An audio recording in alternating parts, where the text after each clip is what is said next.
as well, which is awesome. That's right. I'm here, I think. Okay. Wow, this is actually much better than last time. Good job, Kicks. The production value keeps getting higher and higher.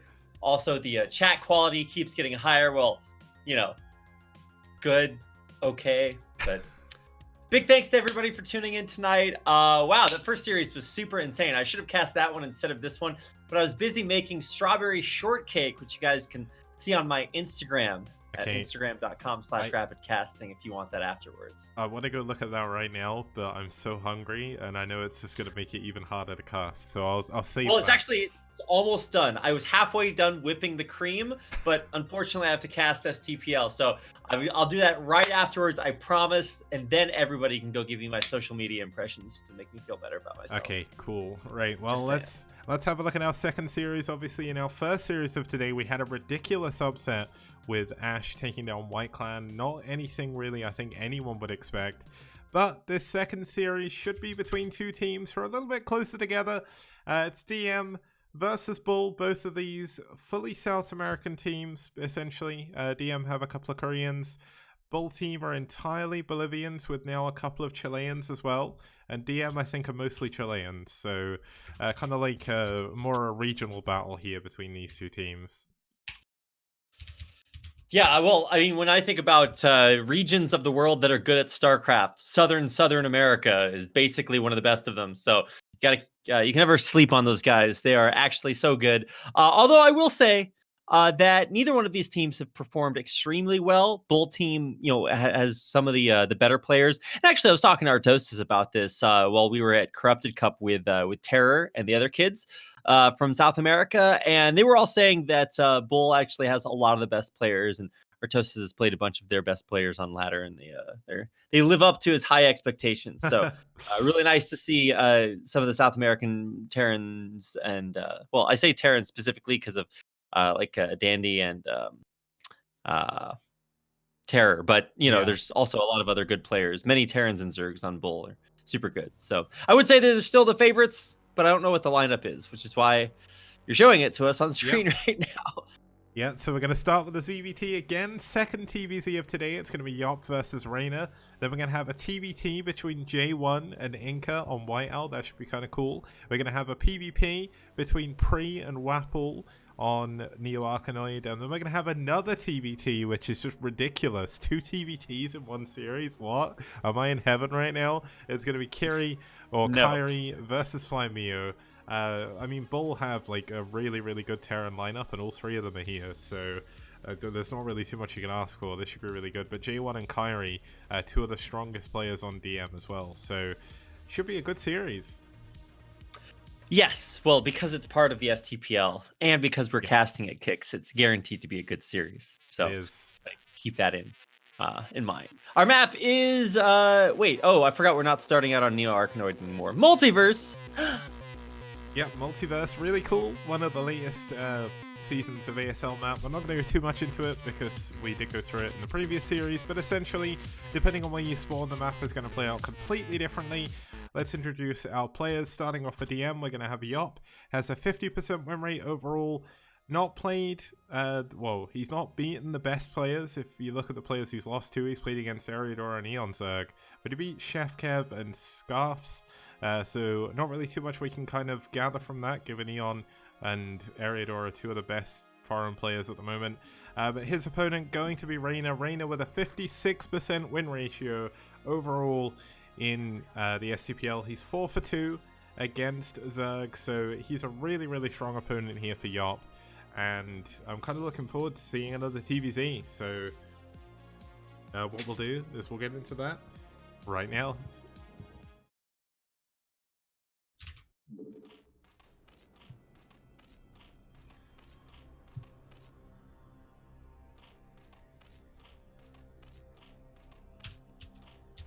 Okay, starting us off here in the bottom left-hand position, we have in the navy blue, fighting for DM from, let me double check where he's from Peru. We're going to have Yop.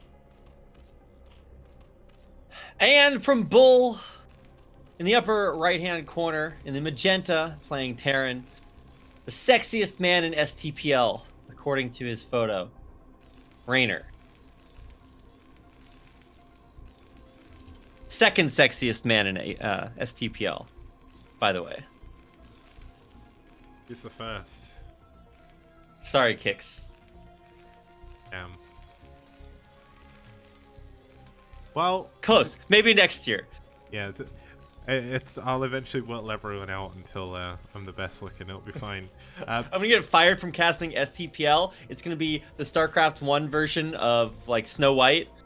Like you're like community raised and funded Brood War tournament on the wall.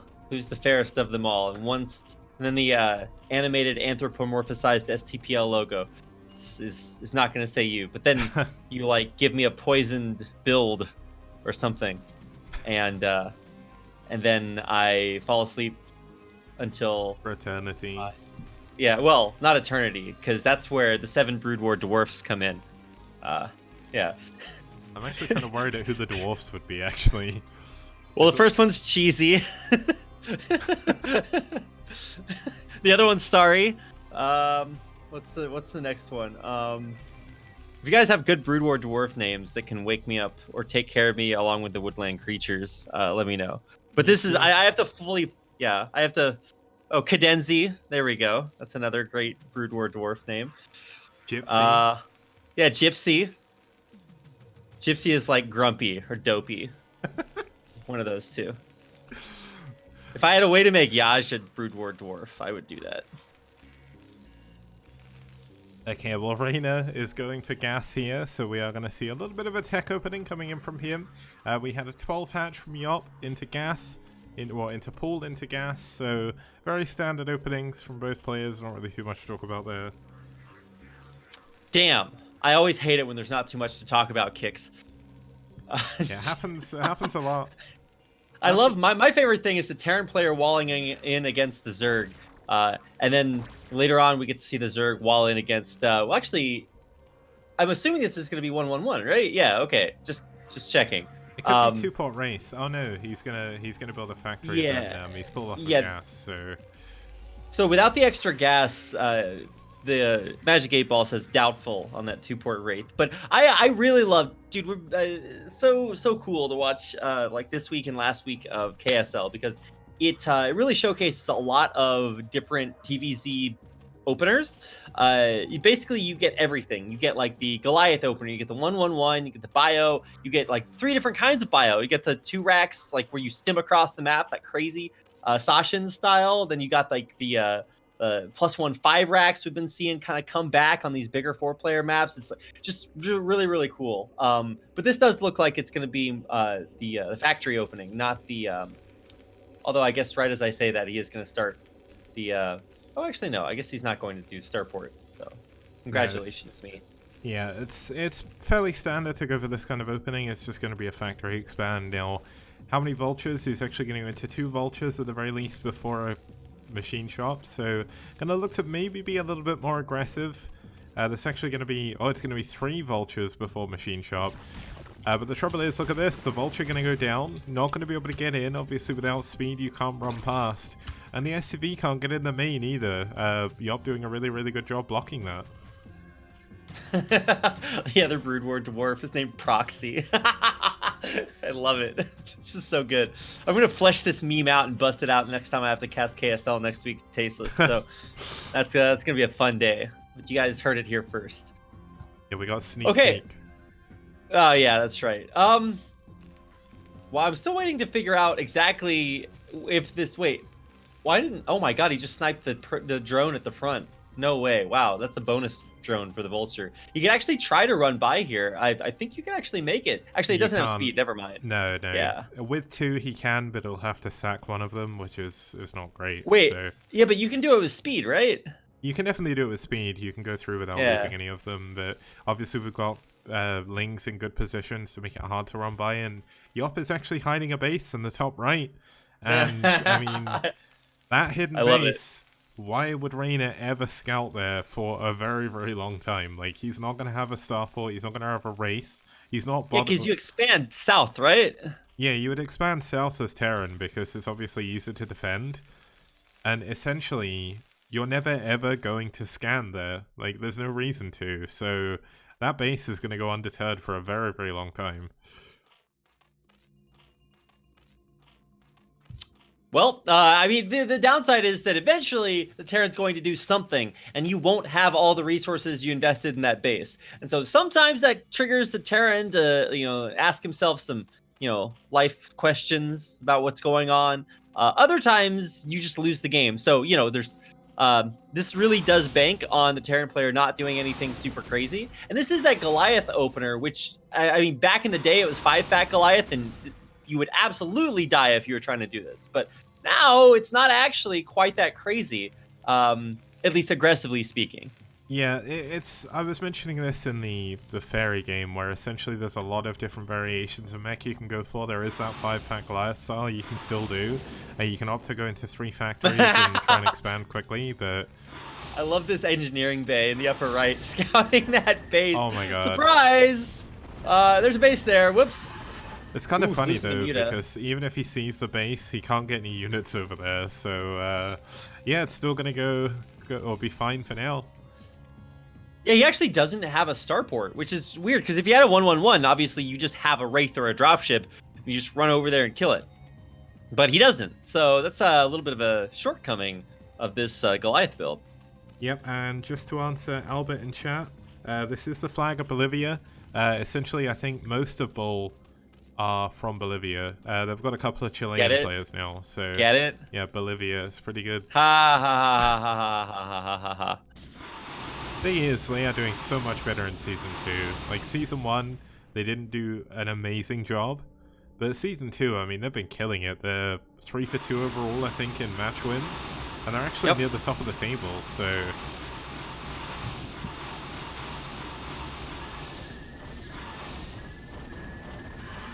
Okay, the Mule's doing a pretty good job in the middle, trying to knock down these assimilators. If you do break these, if this is the first time you've seen this map mechanic, just while this engagement's going on, because obviously the Mules can't really do too much against the Goliaths. But once you kill one, like, essentially the Geyser is bigger. You could just attack the Geyser from the high ground, right? Yeah, you can do. I'm not really too sure why he didn't. I guess he was a little bit worried. Yeah, there's no high ground vision, so he has no way aside from scanning, and then you just run away. Yeah, the assimilator hitbox is smaller than the Vespene Geyser underneath it, so you'll see when both of these assimilators are up, the Goliaths can run through, but as soon as you kill one of them, only small units can get through, and if you kill both, the only unit that can go through it is Ghosts, and unfortunately, we don't have Ghost King Radley in this game, so I don't think we're going to be seeing that. There's no way that would ever come into play. It's like you think you've walled off, but no, the dastardly ghost. Haha. Yeah, I don't know if that's gonna happen, but it's a cool mechanic nonetheless. I really like it. If it were more impactful, like it really split the map in half, then I guess I can understand that. But I mean, you have to kill 3 sets to really keep your opponent out of there. But hey, there's a lot of Goliaths. It's pressuring the front. There's a lot of Sunkens. Goliaths are not incredibly good against Sunkens, so probably not the base you want to push. Yeah, and as we just saw, the Goliaths are blocked from going through when there's only one of the guys is killed, so if anything, he should maybe focus on the other 2 and trap the Goliaths over the side of the map. We're gonna try and at least get a few of these Goliaths down. +1 armor is done though, which is a massive help against these Mutalists, but no +1 carapace just yet for the Zerg. It's almost finished. Yeah, it's about to finish right now. So that's going to be, I mean, pretty good, especially against Goliaths. It's weird, both Goliaths and Mutas benefit a lot from armor upgrades against each other. So eventually they get like 3 armor, or like 3 armor upgrades for both of them, and they just sit there and neither of them die, and it's kind of comical. I wonder who would win, like 3 armor Mutas versus 3 armor Goliaths. It's kind of interesting. I guess the Mutas, right, because of the bounce, but the bounce does nothing, because I don't know. That's a really interesting question. Yeah, I think most likely it would be quite even, but it obviously depends on the numbers. Goliaths against Mutas on their own are not that great. It does take a lot of Goliath shots to kill a Mutalisk anyway, and if you add +3 armor into that, I mean, the Goliaths are barely going to be doing any damage to the Mutalisk anymore. So it's like, let's just sit here and watch something do nothing. I kind of want to test that out now, though. I want to go into like a single-player game and just see if I can. Only you would do that, Kix. Yeah, it's interesting though. I guess like pro players maybe. I'm pretty sure the Goliaths would win. I just always assumed that the Goliaths would, or that the Terran mech units would kill everything else. I think that's a pretty fair assumption. But hey, check out what we got. Dropship upper right, dropping off those Goliaths. One sunken, not gonna cut it. And maybe he sends the mutas over here and holds it, but those are gonna have to be some pretty fast mutas. Yep, the drones are likely mostly gonna go down here. The dropship can pick up the Goliaths. Actually gonna drop more Goliaths down. Now, funnily enough, he can actually just fly into the main now because there's barely any Goliaths outside of the top right. Yeah, I was going to say, and he's kept building mutas. This is the build that really tries to punish the Terran player for thinking that Goliaths are good against mutas. Yeah. This is 1.5 armor upgrade mutalisks, and they will actually just kill everything. It's unreal how bad Goliaths are versus highly armor upgraded mutas. They're just going to sit on here. This is 2.5 control groups of mutas to give you an idea about how many there are. Yeah, it's just kind of crazy if you don't have either Valkyries or Irradiate. I mean, these mutas are going to kill everything. And all of the Goliaths are still stuck in the top right. That's so stupid. All of his Goliaths aren't here anymore. And you can also pull away your weakened mutas, go Guardians after this as you tech up to Hive. He's not actually doing Hive just yet, although he should be working on a Queen's Nest. Maybe not. He's going to hit +2 carapace. And honestly, now's maybe the time to pull back your mutas. He actually only survives with 5 left, so definitely an overextension there. Always better to pull them back, get the better upgrade, and then come back for more. But it is just mass air versus Goliath. So yep. I mean, I would expect to see Guardians here pretty soon, right? Well, you would think so, but there's still no Queen's Nest. So, I mean, Guardians are a very, very long way away. It looks like he is going to be able to kill the Goliaths in the top right. Whether or not he's going to send another drone up there, I highly, highly doubt. But look at this, Reyna. He can't actually go through the middle of the map anymore. He can only go through the top, like, bit closest to him. And he's going to try and drop in the main. There's going to be 8 Goliaths dropping off in his main. They're going to be able to snipe the Queen's Nest and delay the Hive even longer. Oh my god, he's going to get a ton of drones as well. Yeah, he's going to pull the drones. That's step number 1. If he does snipe the Queen's Nest, that would be nice, but I don't think he prioritizes that highly enough. It's time! Mutas versus Goliath. Who wins? And also, maybe snipe the dropships? That would have been the big brain play, but he actually doesn't get to them in time. However, the Mutas are starting to just trade incredibly well. This is so crazy, because they're +2 upgraded armor with only 1/1 ground. Yeah, it's crazy how good armor is against Goliaths. You can see the Goliaths there getting completely demolished. A load more Goliaths are remaining. Looks like Reyna is going to finally be able to take a 3rd base. But I mean, it's so far away. It's going to be so difficult to divide your attention between your main and your 3rd base now. And I mean, if Yop just kills the final set of assimilators in the middle, the only way Reyna is getting across is either by dropships or by killing the really, really massive temples. So we'll have to see if that's going to come into play. But 4th base and 5th base now coming in for Yop as well.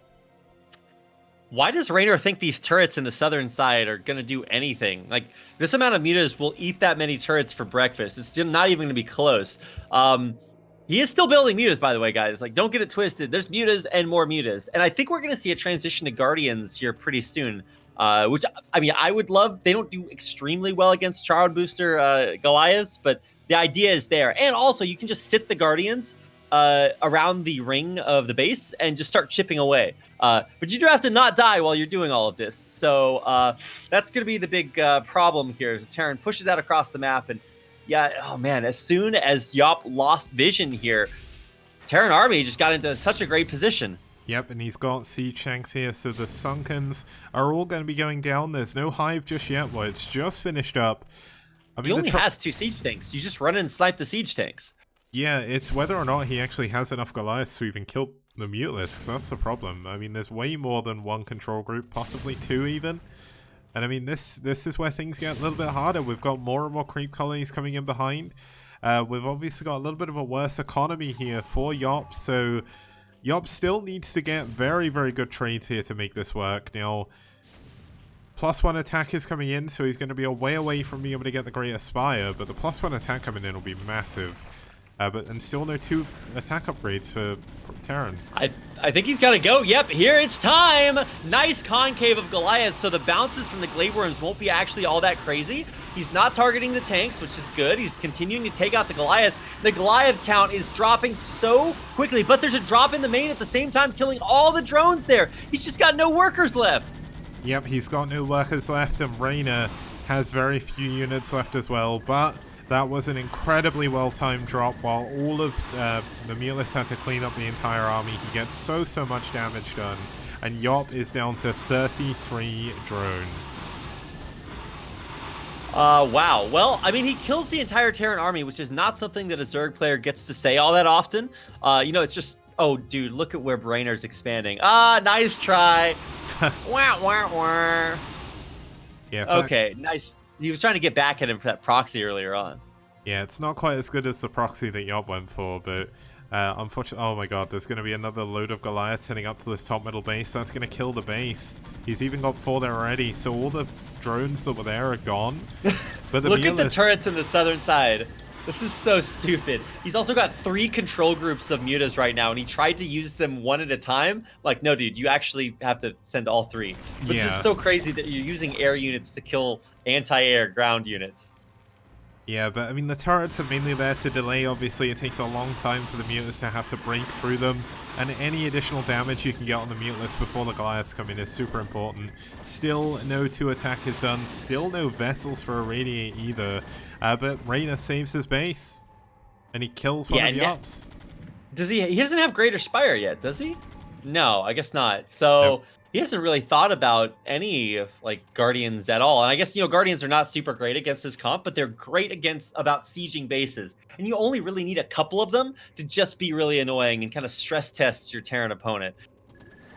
Yeah, looks like the Mulist's going to try and fly in once again, see what they can do. A couple of Goliaths being dropped off here, seeing if they can do some damage. Top right base, taking a little bit of damage from the Goliaths this time, but not losing too much. And now these Goliaths are going to be forfeit. Yeah, rip those Goliaths, but there is more coming. You know what? I'm really surprised. No science vessels, no Valkyries. This is just a Valkyrie user's dream right now. Like, well, Fantasy somewhere would kill this immediately. You say that, but if you don't get ship upgrades for Valkyries, they do absolutely nothing against even +1 Carapace mutas. So +2 is not what you want to be fighting. And Irradiate does spell damage, so that's obviously the better choice. But he's only halfway done researching Irradiate right now. Way too slow, because he kept trying to do this stupid Goliaths versus 8 control groups of mutas build, which, it's just never going to work. Yeah, and he still doesn't have +2 attack coming in on his armory. Like, without +2 attack, like, the real benefit of Terran Mech is how well the upgrades scale. And if you're not making use of this, I mean, Yop, despite taking a ton of damage early on, he's eventually just going to keep winning engagements.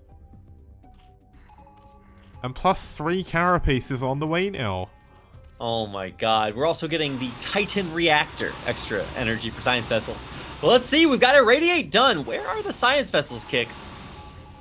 I think he got Irradiate before. Oh, there is one vessel here, but if he gets a good Irradiate, when you've got this many mutas, it makes it so hard to split them. So that is going to be a comeback mechanic that Reyna does have. Obviously, his economy is now even with Yop's. Wait, is Yop going to take this bottom left main? That would just be ridiculous if he does that. I think he is. Oh my god. Okay, sometimes, you know, you go too far, right, Kicks? This is that time. He needs a queen. I want to see this infested. I don't want to see it die. Well, never mind. Well, hey, you know what's coming? The Irradiate. Oh, nice split on the mutas. Holy cow. That was perfect, because I guess he just has them in control groups of 12, so they don't stack. The Irradiated muta is still dealing a lot of damage to the other mutas. He's finally splits it away, but I think the mutas just kill everything here. Yeah, this is so many mutas. Reyna has been building so many units, so many Goliaths, but Goliaths against mutas on their own, when you don't have the upgrade advantage, are not that great.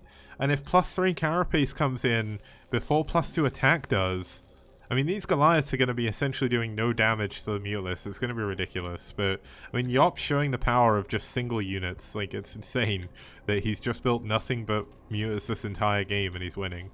Mutas and drones, man. Dude, mutas are good. Well, it's more about, like, the timing on the mutas and how well you can catch your opponent off guard. If you just, like, walk up to your opponent and they've got only Goliaths and they keep building only Goliaths, then yeah, you're going to be okay. But now, especially when it's +3 Carapace, have I ever seen a game with +3 Flyer Carapace from Zerg? I mean, I guess, right? But, like, you know, not for a while.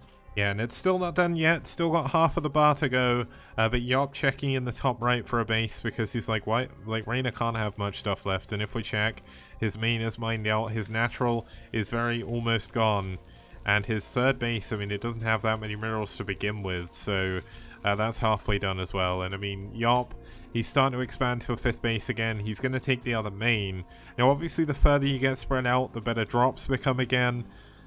But essentially, you need to win the big engagement. Like, if you can kill all the Mutalists at least once, maybe he has a comeback here, but it's very, very difficult. Although, doing this is pretty bad for Yop. Oof. Well, I mean, I'm just kind of holding my breath right now, because this is somewhat of a rough position to be in. I love what Rainer's doing, saying, look, I just got to get a base. Now, obviously, if the Mutas fly into his main, he'll lose a slow and painful death because there's only a few missile turrets, whereas, you know, everything else is unprotected. So he's like, look, I just need a command center in the 6 o'clock, and that's what he's going to try to do. But it's going to come up right as this +2 +3 carapace for air finishes. Yeah, +3 carapace obviously going to be very good. I really don't understand why there's no greater spy yet, but in a way, it's almost a waste of time when you could get more upgrades. So, I mean, why build Guardians when Mutas do the job, right? Oh my god, this Irradiate though. This Irradiate! Oh my goodness, there's so much splash damage being done to these Mutalisks! And there's another Irradiate at the bottom again! Okay, well, finally we found the magic number of Irradiates that it takes. It's 2 stacked. And wow, that's actually insane. Okay, well, a lot of damaged Mutas. I'm just saying, Kicks, it's time, you know? Where are my Guardians at? Come on. He's building a Hydra Den now, so I guess he wants to go into some Lurkers. One thing that Glass are not very good against is, well, even Mass Hydra, to be honest. But the trouble is, he doesn't have any Hydra upgrades, but, I mean, it is still 1-1. He's built a second armory. He's still not got any additional upgrades coming in because every single bit of gas he's mining is going immediately into Goliaths. Like, he can't afford the upgrades, which is just ridiculous. Yeah, wow, this is actually so crazy. I really love this game. We really get a chance to see every different possibility of TVZ. I will say Rainer's upgrades are very low, only 1-1. You were just talking about how he can't afford them. I mean, look, you got to cut something to get those things, because 3-3 Terran mech is what you do against Zerg, Protoss, every race. Where's it at? It's not here. I think that's a huge shortcoming, especially as these air upgrades get better and better. Now, he's actually pushing in maybe a little bit too early. He's only got double Irradiate. He's not going to have 4 or anything. Now, obviously, the Mutalists, there's not actually that many of them left. A lot of them are still damaged from before. So he is going to be able to break into this top middle base. And here we go. Let's have a look at the Irradiates. Let's see how much damage he can do. Where's it at? I'm waiting for it. Ooh, one gets split immediately, but I don't think the Muta count's actually high enough here. He does need to micro though. Rainer, if he micros back properly, he can actually kill all of these Mutalisks, and that would be a ridiculous comeback if he manages to do it. He's on 4 base again now, is Rainer, and he's securing his 5th as well. And all of a sudden, Yop, who had nothing but Mutalisks, is starting to feel the pain of what Irradiate can do to a Zerg player. Yeah, no, incredible how big a switch Irradiate is. But keep in mind, there's a switch coming in for Yop. He's going to go into Ling Hydra, I assume, and he's going to get Adrenal, Hydra 1-1, and obviously the actual Hydra upgrades themselves. And all of a sudden, Rainer's just going to be caught with his pants down, building nothing but Goliaths and Vessels, which deal nothing against Hydralisks. Yeah, no, the funny thing is, TT1 was just mentioning in chat that none of this would be happening if he just killed the Assimilators, like I was mentioning earlier. Like, the Goliaths wouldn't be able to run up to the top middle base like this, and he tried to break through the temple in the middle with Lings and Mutas, but he forgot they were stacked. So he's not going to be able to break through there. Is he finally going to kill the temples? No, he's actually going to go for a counter-attack, but this is a ton of Goliaths and a great scan, seeing the Mutalisks immediately. Yeah, that's a little bit weird. This could be a bit Irradiate. I'm waiting. Oh, where's the Irradiate? They're stacked. Oh, no! Oh, my God! That's so much damage. Now all the Mutas, even with their +3 carapace, they got to go home. Because keep in mind, like, you know, +3 carapace, I actually would have liked to see 2-2 instead. Because while the Mutas might not die that quickly, they don't deal that much damage. So Let's see how they do against this base down south. Goliaths are heading up north, so, they've got a couple of tanks with them too, so I don't know. This is starting to get pretty rough for Yop. Yeah, it's pretty bad. Reyna is in such an incredible position now. Despite not having his upgrades for the longest time, and he still doesn't have them, he won the fight he needed to win. He killed nearly every single Mutalisk, and that was what Yop had been building up to the entire game. And all of a sudden Yop, who only has essentially 2 properly mining bases, is going to be losing one in the top right, but no, top left, but no! Hydralisk coming in from behind could actually be enough to clear this down. This is so back and forth. I love how crazy this game is. Mass Hydra's coming out, and now you should probably pull back a little bit on the Goliath. You still need some, and oh, we've got Drop coming in, as well as probably Lurker Aspect eventually. I'm not sure when he's going to hit that, but he saves that base, which is gigantic. Theoretically, he'll be able to retake the base at the 11 o'clock position, and this could still be okay. I don't know. It's so back and forth for each player. It's impossible to say what's going to happen. Well, the funny thing is these are 0-0 Hydras. Like, if Reyna had just kept up on his upgrades, he'd have 3-3 mech right now, and these Hydras would do nothing. But he doesn't have the upgrades. Now, he needs to kill this assimilator immediately, but he can't. All of the units of Reyna are going to get back to his side of the map again. Well, it's definitely not working as intended for sure. Coming in back with another nice concave. Irradiate just does not do a lot against Hydras. Neither do Goliaths, but they are pretty well upgraded, whereas the Hydras are not. The problem is there's no splash damage here. Finally, a tank sieging. I think that is going to be enough to kill off this Hydra army and maybe put Raynor in a position where he can win this game. Yeah, I mean, all of this could have been avoided if it just killed the assimilators. Like, he just needed to kill one as well. He had so many opportunities in this game to do so. And ironically, the one assimilator he left alive was the ones that he badly needed to be killed, because it's what gives Reyna a perfect push path right to his expansions. Like, this is so unfortunate by Yop. Bad decision making, or at least unfortunate decision making early in the game, has certainly taken him from a winning position to one where he's actually going to struggle to win this, I think. Yeah, I agree. I think the struggle's about to be pretty real here. I mean, Hydra upgrades are at 1-1 right now, but they just don't do anything against siege tanks. And now it's a more diverse Terran army composition, where it's got Irradiate, or it's got science vessels, siege tanks, Goliaths, and you need a lot more than Hydras, which are just way bad against this comp. Well, I would normally say that, but he's actually somehow got upgrade parity with the Terran, despite the fact this is kind of his second unit choice. He's kind of playing mono battles here, and here we go. He's going to try and come in. He's going to get a position on the tanks at the bottom. Let's see if he can at least take those down. But nope. Terran mech is still pretty strong. GG, Yop taps out, and Reyna wins game number 1. Ooh, well, Kicks, I think we just saw probably a game that nobody has ever seen before. That is just yeah, I don't know what how happened. My thing is, like, okay, so you get +3 carapace, right? You've invested 4 upgrades into your Zerg, and you just don't do anything other than mutas. Like, Guardians would not have been that bad, especially when you have a lot of mutas, like a lot. The problem, like, usually you'll have like a little bit of mutas, or you'll totally switch to Guardians, and then what protects them, right? Well, what if you just have still so many mutas and Guardians with 3 armor? I'm just like, I don't know, because Guardians already have high base armor, so it's like, well, I don't know. But in the end, I think we learned our lesson, Kicks, and that is Hydras suck versus Terran. Well, So, it's the weirdest thing is, like, he'd spent all that time getting the Spire upgrades. I don't understand why he didn't just build more Mutalisks. I don't get why he switched to Hydras. It didn't do anything. He had no upgrades. Like, I don't understand that game. But still, a cool game nonetheless. It was back and forth for the longest time. And we'll be into game number 2 when we get back after this very short break. See you guys very soon.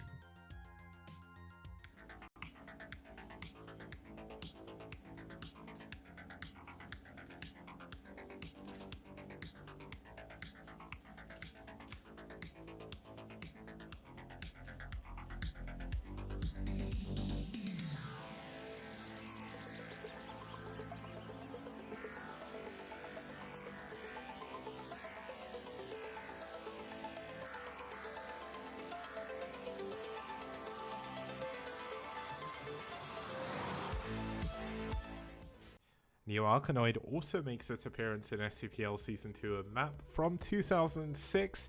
It's from the OGN Star League from back then, one of the early OSLs, and it's a semi-island map. I think one of the first of its kind that got major use after about the year 2004. It's one of a kind. I don't think I've ever seen another map like it.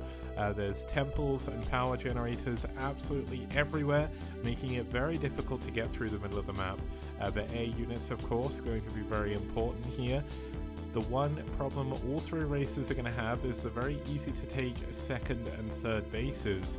They both have gas, but they are blocked by those chrysalises, so it makes it important to build a few aggressive units early on in order to get that second and third gas as soon as you can. Important thing to note, if you do open up that center, the rush distance is very small.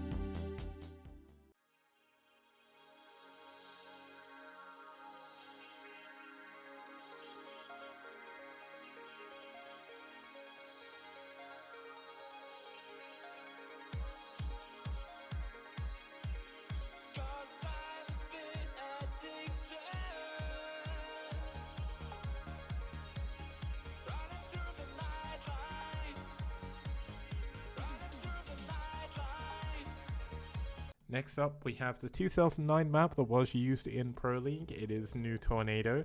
New Tornado is a relatively standard 4-player map. There is only 3 bases in each corner, very much like Fighting Spirit. That was kind of the style at the time of these kind of macro maps. The main and natural look perfectly normal, lots of buildable space. There is a high ground pod outside of the natural, however, which gives you a staging ground as the aggressor to use ranged units to hit from the high ground, but you can also use it as a defensive position.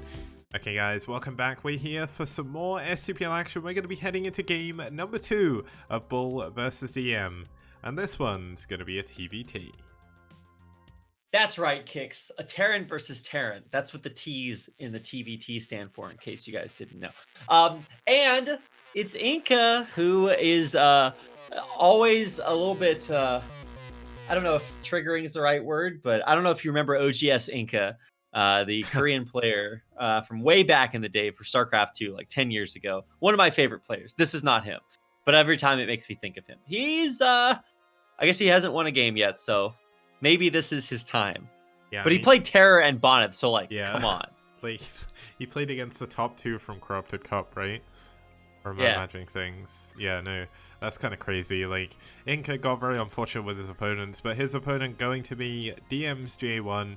It's going to be Peru versus South Korea here. J1 has won 83% of his games, which is kind of ridiculous.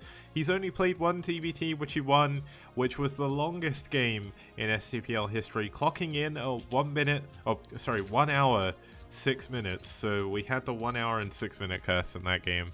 But let's get into game number 2. It's going to be a TVT on Whiteout.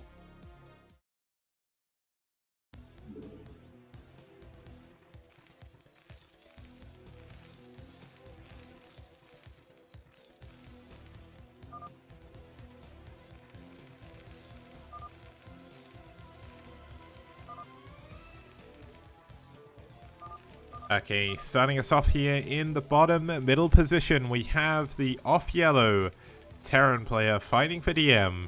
It's J1. And his opponent in the green for BuLL is Inca. Okay, these colors should be kind of cool. Luckily enough, it is TVT, so TVT makes it a little bit easier to distinguish the units compared to PvP. If this was the colors in PvP, I think I might, like, I might literally just ban both the players. That's it. It's done. I mean, look, it does get worse than this, but it does also get a lot better than this. So, players, please remember, make it top versus bottom so we don't have to watch this. Yeah. It is also a mirror match, so, you know, good luck when tanks are shooting at other tanks. I'm just going to be like, well, I guess you can kind of assume whose tanks are whose, because, you know, they're on opposite sides. TVT is the easiest. Like, the tanks aren't going to be moving, and if they are, they're on one side of the map compared to the other one, so I think TVT is probably the easiest matchup to have bad colors, because it doesn't really matter, Neil. J1 is going to be going for Marix. Inca is going to be going for barracks because mirror, mirror on the wall. How do we make the same builds happen?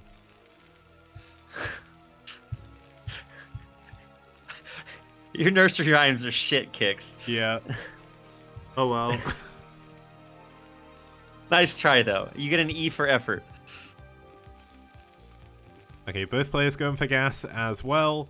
Now, I do worry because it is 10 p.m. and I know it's like 7 a.m. there, right? Or Yeah. Yeah, it's 7 a.m. in Korea. It's 10 p.m. in the UK, and the last TBT that J1 played was an hour. So we'll have to see if that happens again. I mean, it'd be kind of crazy if it happened to him twice in a row. But it was a really cool TBT, so I'm not going to complain. Well, I picked an excellent day to sleep before STPL, so no worries there. Okay, but you actually have to stay up super late. Never mind. Yeah, I was it's just fine. I was thinking, oh, Kix that. is mentioning that because of me. I'm like, oh wait, Kix is staying up late now too. But you got to take one for the team every once in a while, Kix. Yeah, now we've got a factory coming in for both players. J1's factory is a little bit further in the, well, a little bit faster, should I say, not further ahead because it's not moving anywhere, but both players going to scout each other last as well. And in terms of how TBT plays, I mean, this is quite possibly the most standard openings you could hope for. The way Whiteout plays specifically in TBT, I think it's going to be a little bit harder to have that crazy kind of split map situation, but I know people bring this up a lot about TBT, where they're like, well, it's only got 3 mains, so it's really hard to split evenly. But then you look at like Flash versus Firebat Hero or Neo Moonglaive, and you're like, well, that was an hour, 20-minute game, so not too sure. Well, I mean, don't get your hopes up too much, Kix, okay? I can really tell you want this to be an 8-hour game, but like, you know, chill, okay? So we push the SCVs out on both sides, so no more scouting just yet. Whiteout is still super weird, so I'm waiting to see how the players like react to that. It just still doesn't seem like anything is super crazy, but hey, at least the builds are different, right? Starport halfway done for Inca, and J1's command center is just now started.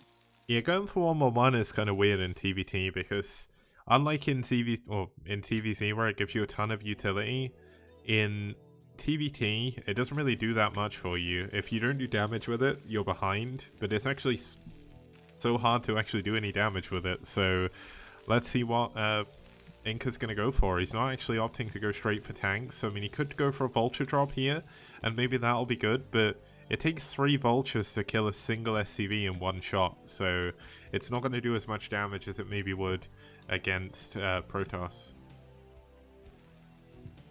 That's going to be Wraiths.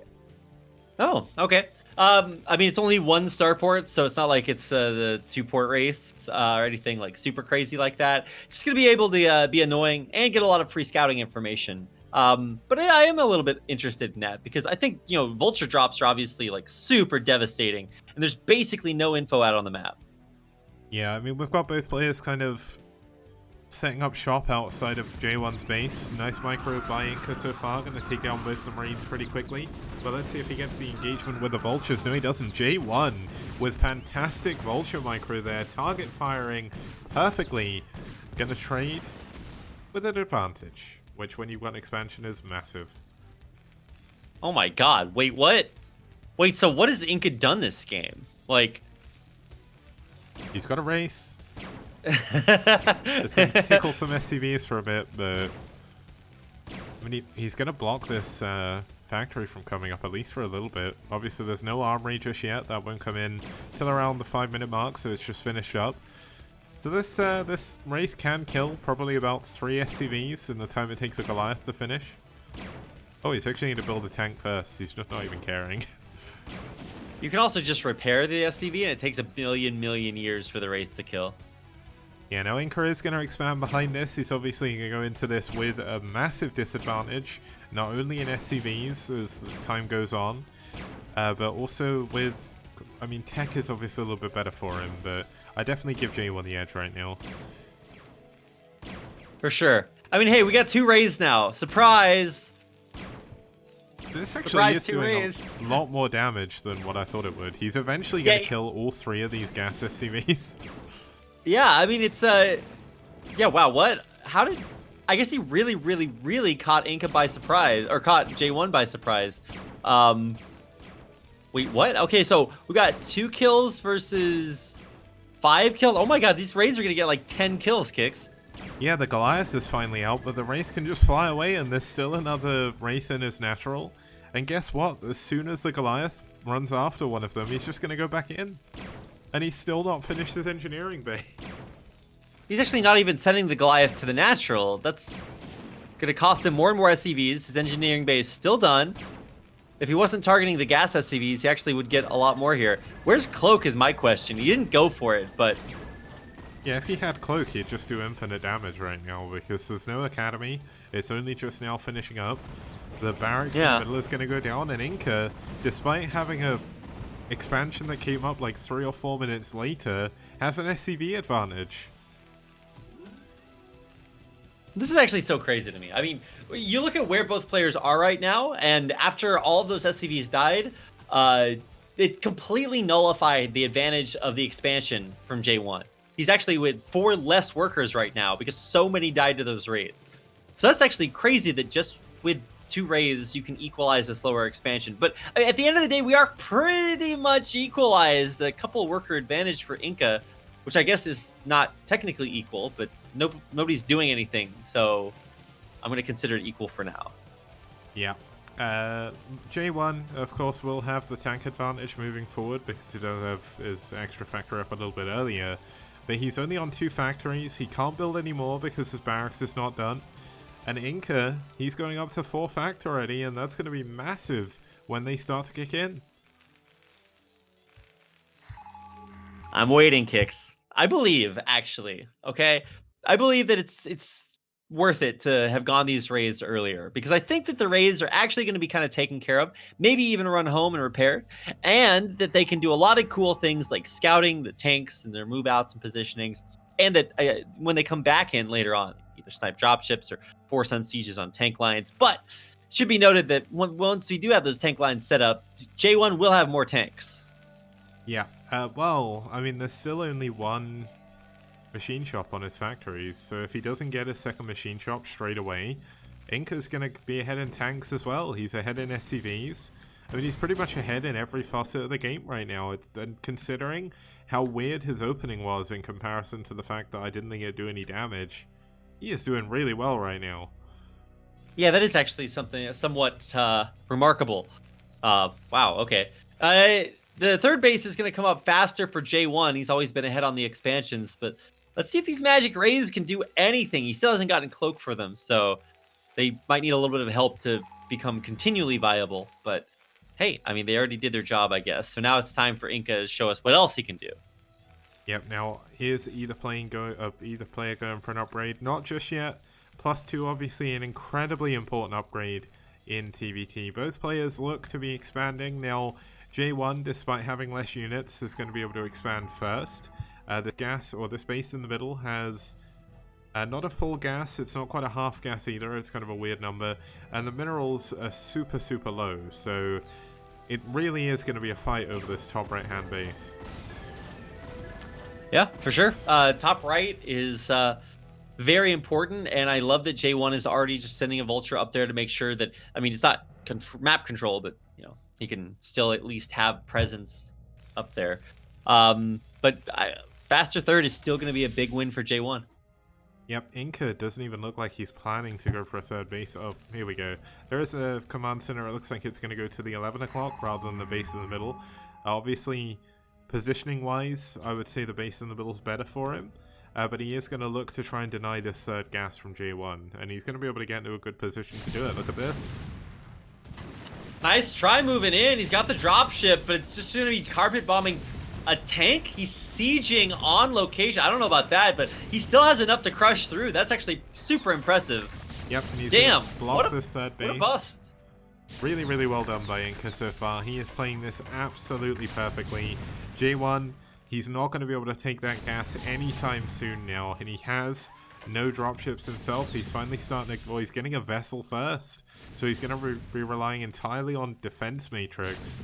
And I mean, that's not going to be great.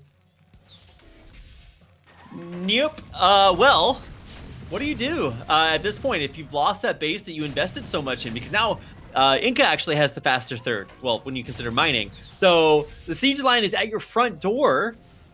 Inca theoretically has a slower reinforcement time, and he is actually losing these fringe tanks, and he has one with like 2 HP. So I think now's the time for Inca to just pull back, say, look, I delayed it. Now we're equal again.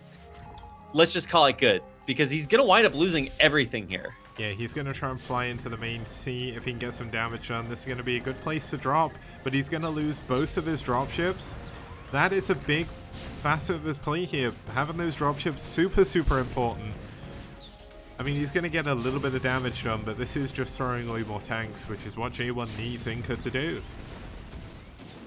Yeah, and there were 2 tanks sieged in the main already. Like, totally brilliant.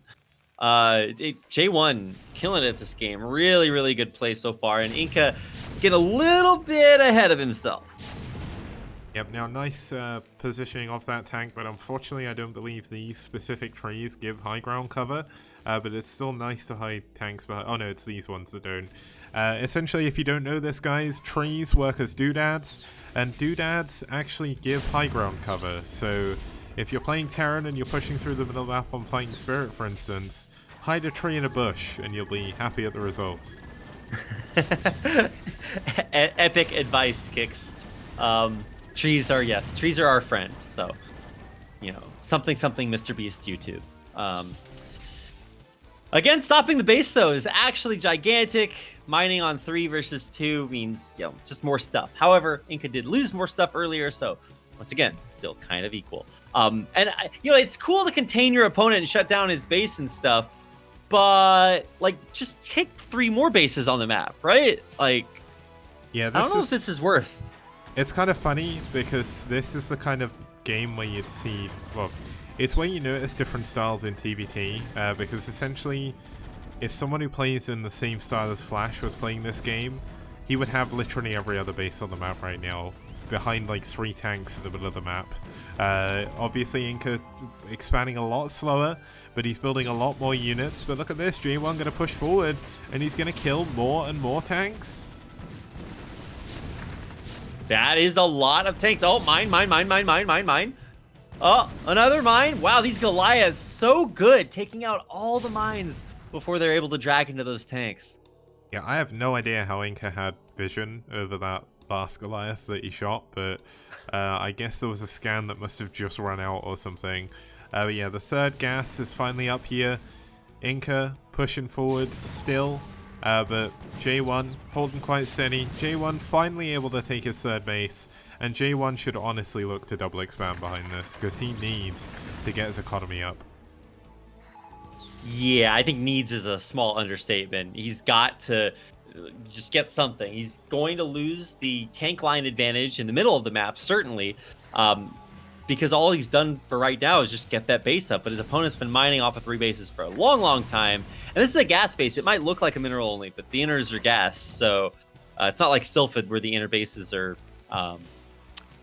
mineral only. So yeah, now the funny thing about the way this is working now is J1 has actually managed to get up to 2 attack, and this is why the engagements are going so much better for him, because 2 attack siege tanks, 2 shot enemy tanks, whereas +1 still takes 3 hits. So obviously that upgrade advantage really coming into play. He's actually going up to 3 attack right now, which is going to give him even more of an advantage. Now +3 attack isn't super important, but it's still bonus damage, so can't complain about that. Yeah, definitely cannot.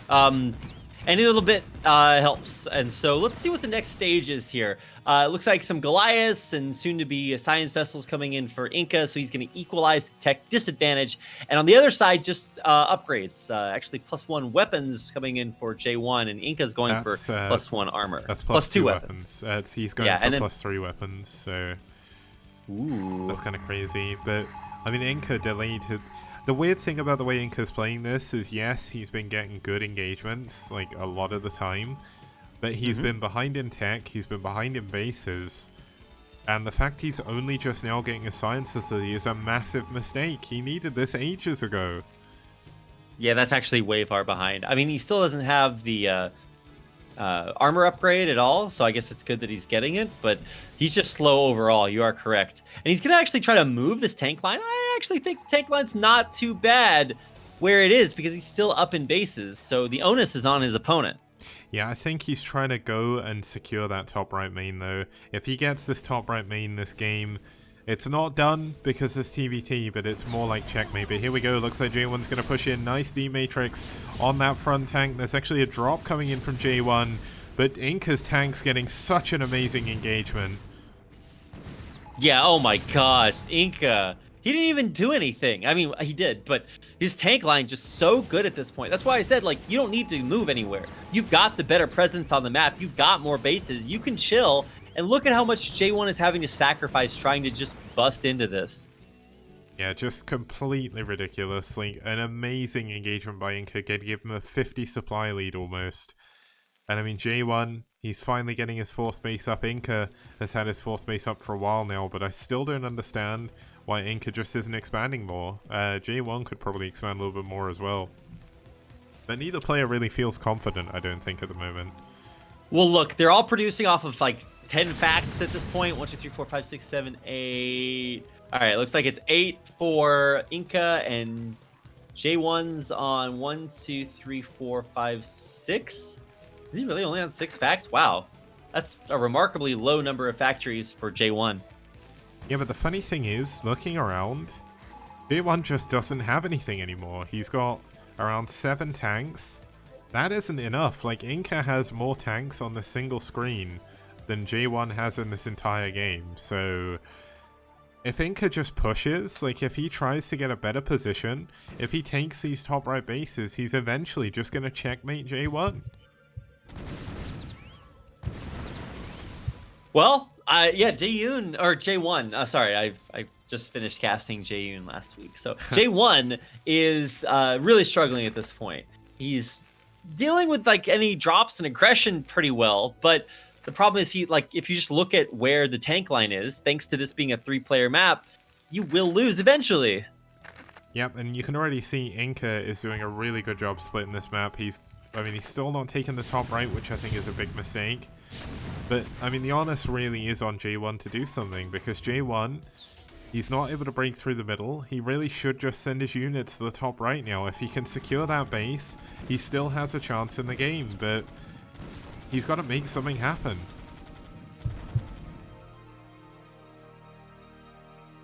I'm just waiting for anything to happen. Right now, let's see, what do we have? 1, 2, 3, 4 bases mining for Inca, and 3 bases mining for J1. They are all gas bases, so, you know, you gotta take what you can get. A bunch of idle SCVs for a J1, but whatever, you got a lot to do at this point in the game. What is J1 doing? He's getting up his, what's that, ship? Oh, no, just finishing up +1. He's got 3, soon to be 3-1 on his mech, and Inca on the other side is at 1-1, getting 1-2 next, which is weird because you really want that +2. He's getting 2-2. He's got 2 armories now. Oh, he does have 2 armories. Sorry, I just clicked on the 1. Now, Inca has added more factories. He's actually adding on a lot of vultures. Still not adding on a ton of command centers. I'm really unsure why. But J1 is going to use this opportunity to try and push through the forest. He does have the science vessels, which makes pushing through the forest a little bit easier. And I mean, Inca doesn't really have that much down here to defend this base, so he is going to be able to secure his bottom middle bases at the very least. Well, that's the hope. I don't know if he's going to be able to keep it going for much longer. Yeah, because look, dude, we've got Mind Drags and the big move out in the middle. Inca's just crushing J1. Oh my god. Yeah, there's just way too many tanks here from Inca. J1, I mean, Inca obviously jumping on the fact that he saw so many tanks go around to the bottom left. He scanned ahead and he pushed forward. And this is such a good move by Inca. This is the move where you essentially go in and there's not really too much J1 can do about it anymore. Yep, this is it. I mean, J1 could theoretically stay in the game for a little bit longer, but when you're getting kind of manhandled like that, it's time.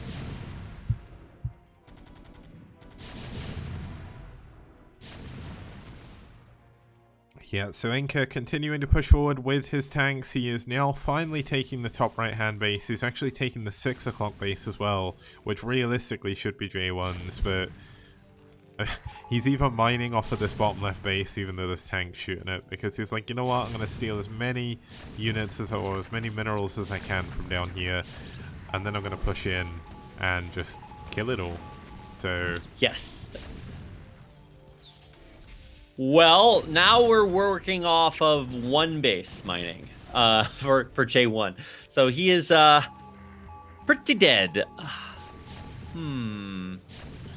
yeah, I don't know. J1's, what is his hope even? I guess he still has some units, but he's at 91 supply versus 176. Yeah, this is essentially just checkmate. There's absolutely nothing that J1 can do here. Like, I'm really optimistic a lot of the time, but he doesn't have mass dropship. He can't go for a big drop somewhere to try and even up the game. He can't try and sneak top right because he can't even get up there.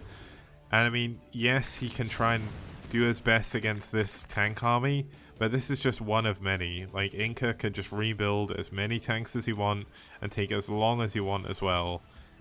And J1 just can't expand anymore.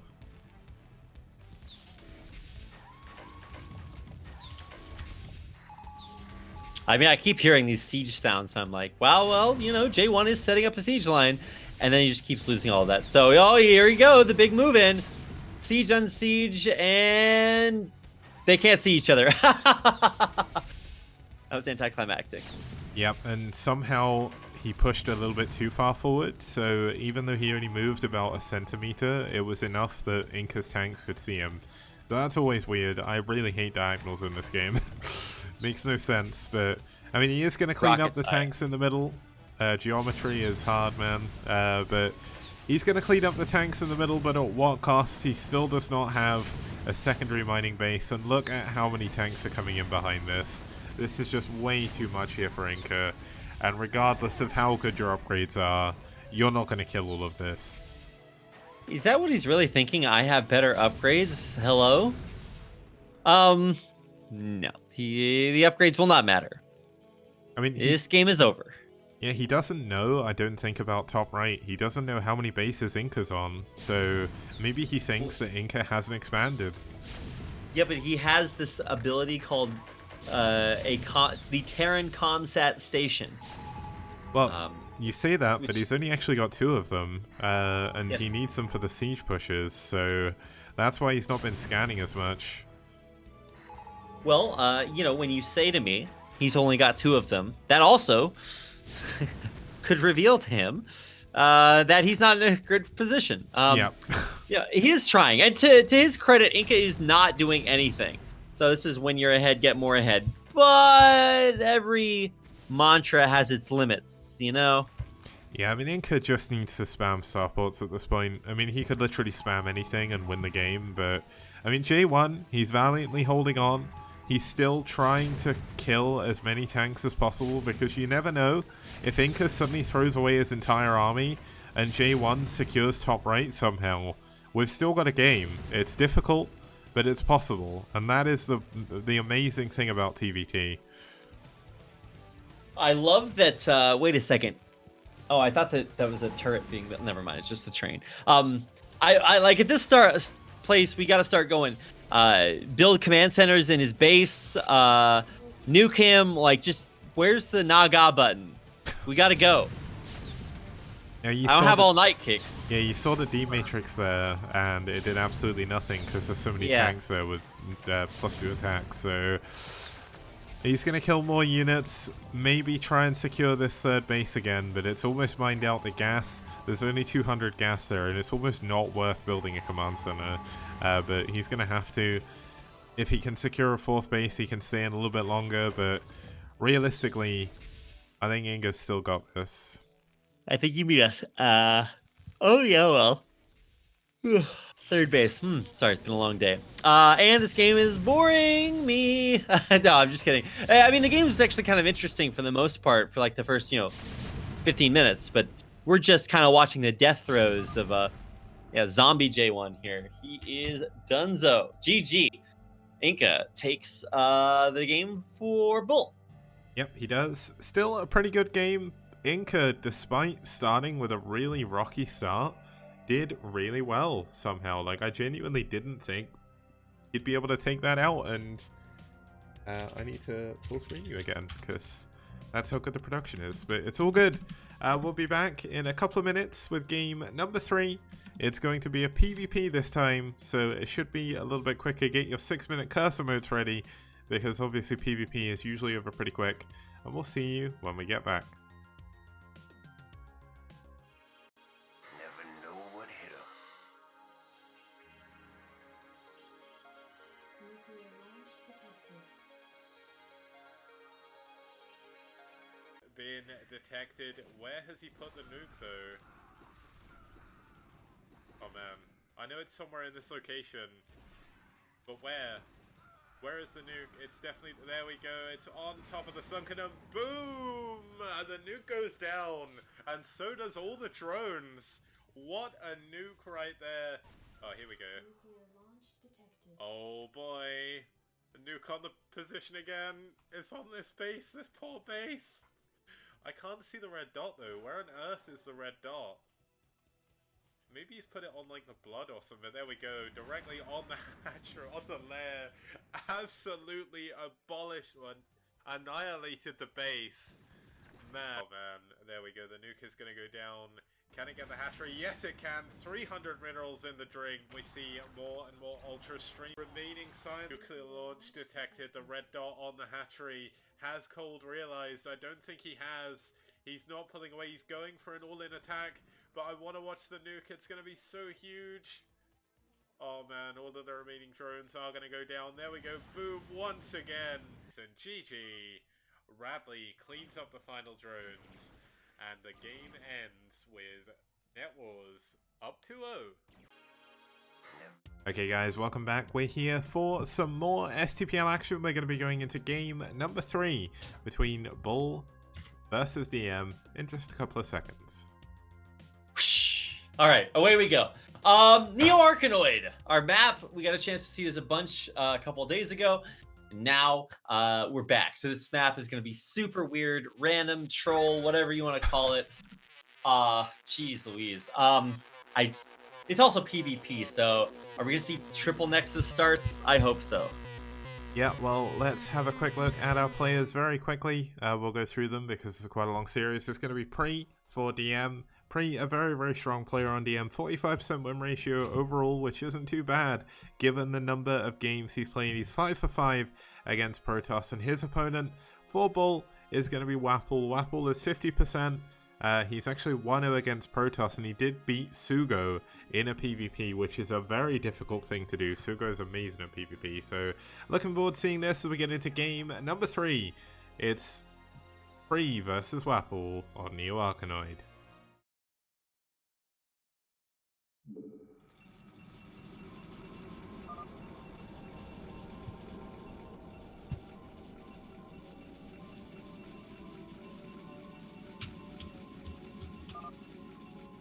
Okay, starting us off here in the top left-hand position, we have from Chile in the yellow for DM. It's Pre.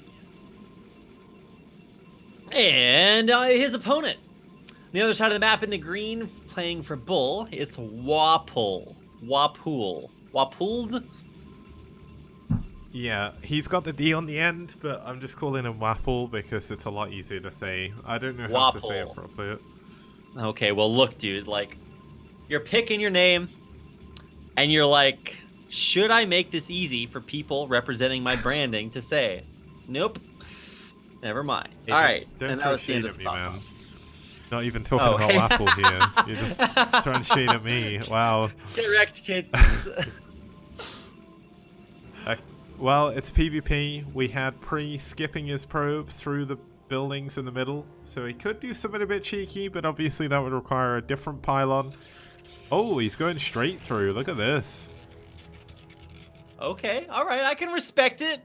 But what could this dastardly probe possibly accomplish? Well, he can get a crazy scout off, and that'd be ridiculous. Like, if he gets through into the main, he could actually somehow proxy, and Wapple is not going to know about this. But the trouble is, you do this, and you literally have to do nothing but spam right-click. Oh my god, Wapple is going to see the probe going through the buildings. No, he's not. Oh, yeah, he is. Yeah, wow. Okay, well, that's a bonus. That's so crazy.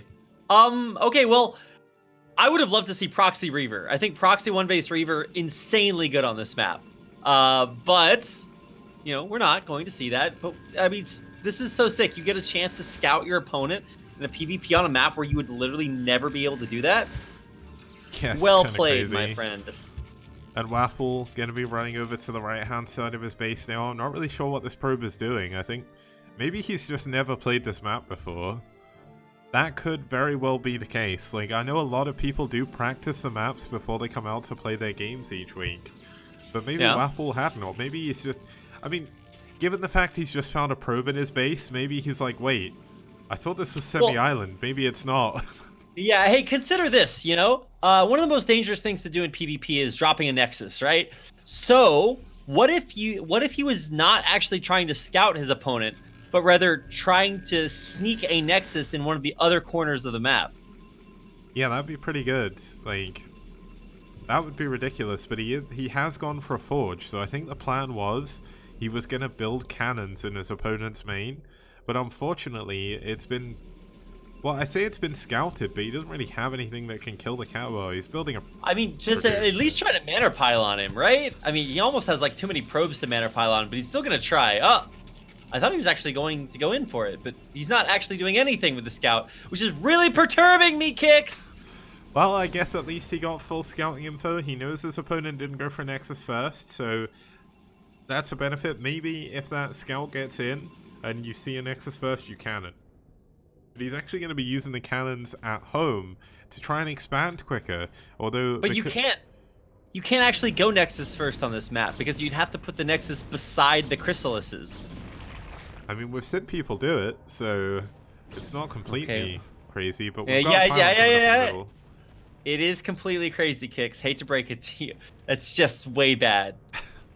On the other side, I mean, we did build a cannon to kill off the Chrysalises at his natural expansion. So in theory, he can actually expand pretty quickly.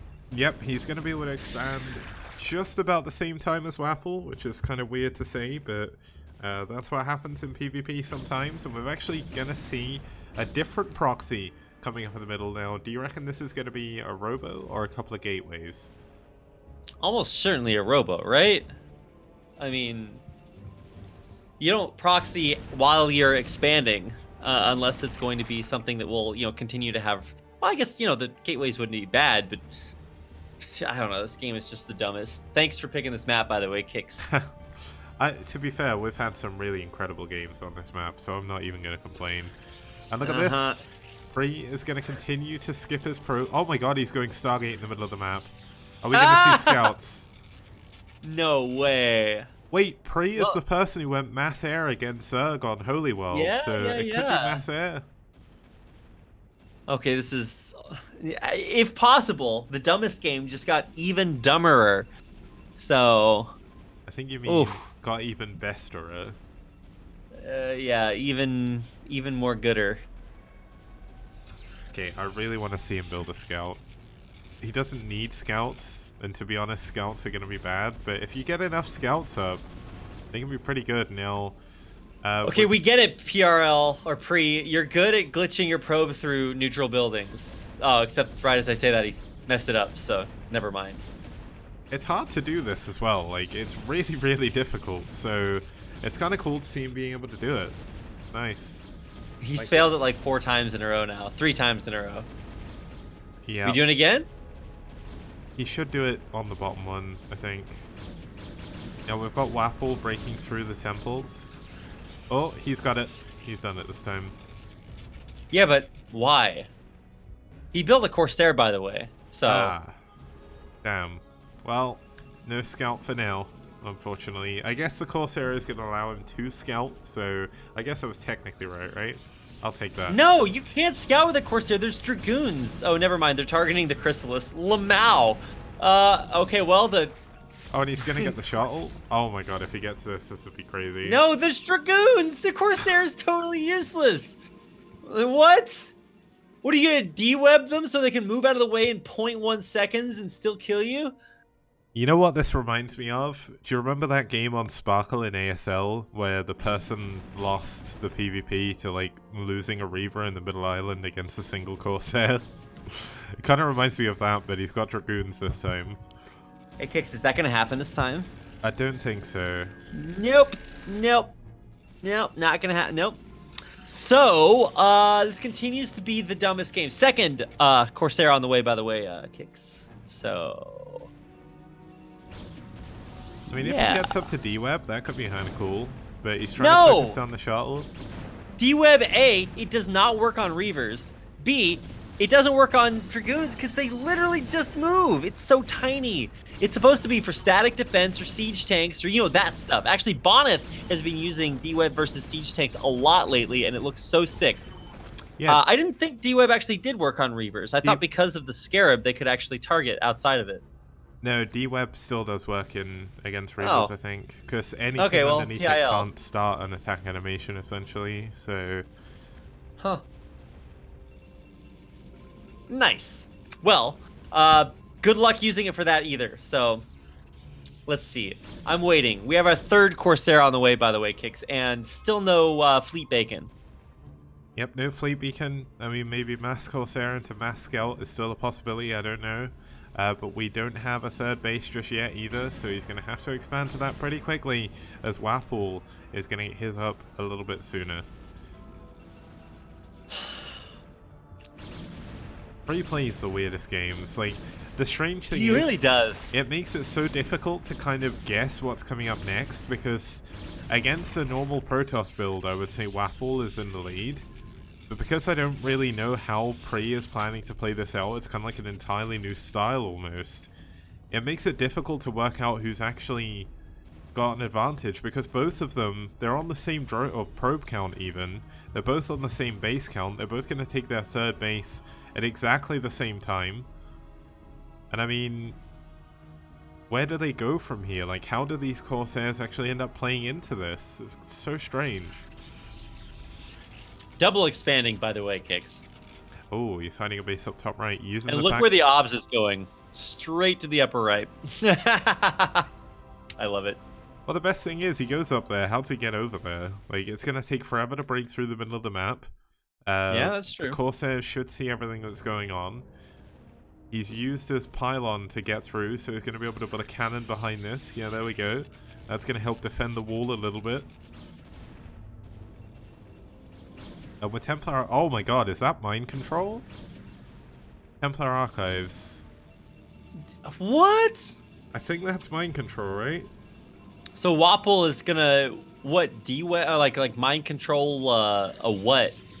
Actually, you can just stove on him, like or do the what is it? What's it called? Is it? Yeah, I mean, I guess it's not the build, but like drop an Archon in there. Wait, do you still get the extra 200 supply if it's the same race? You know what? I have no idea. No, you don't, right? Because it just counts as one of your probes, right? I think so. But either way, he's going to get the Stargate in the middle of the map. Maybe he thinks that his opponent is going to go from Corsairs into Carriers, in which case Mind Control is ridiculously good. And yeah, TT1, you're missing the weirdest PvP. He went Stargate in the middle of the map. He kept glitching over all the buildings, so we've got a load of pylons everywhere. And he built 3 Corsairs, so... Where are those 3 Corsairs, by the way, Kix? Well, there's 2 at the they're bottom. at the 6 o'clock. Yeah, they're all kind of blocking for shuttles.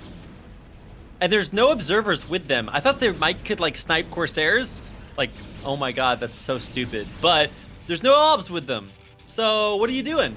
And hey, now we get a chance to see what it looks like when a player who builds 3 Corsairs in PvP dies. So.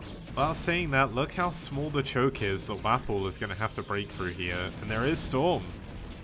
At least I believe so. No, Storm, he's not got the energy for it yet, but Wapple's going to be forced back. This is the dumbest game, Kix. It's the best game. He also can't try to break through these temples because the cannon kills whatever attacks them. Lamau. That's kind of funny. Perfect defense. Look at that.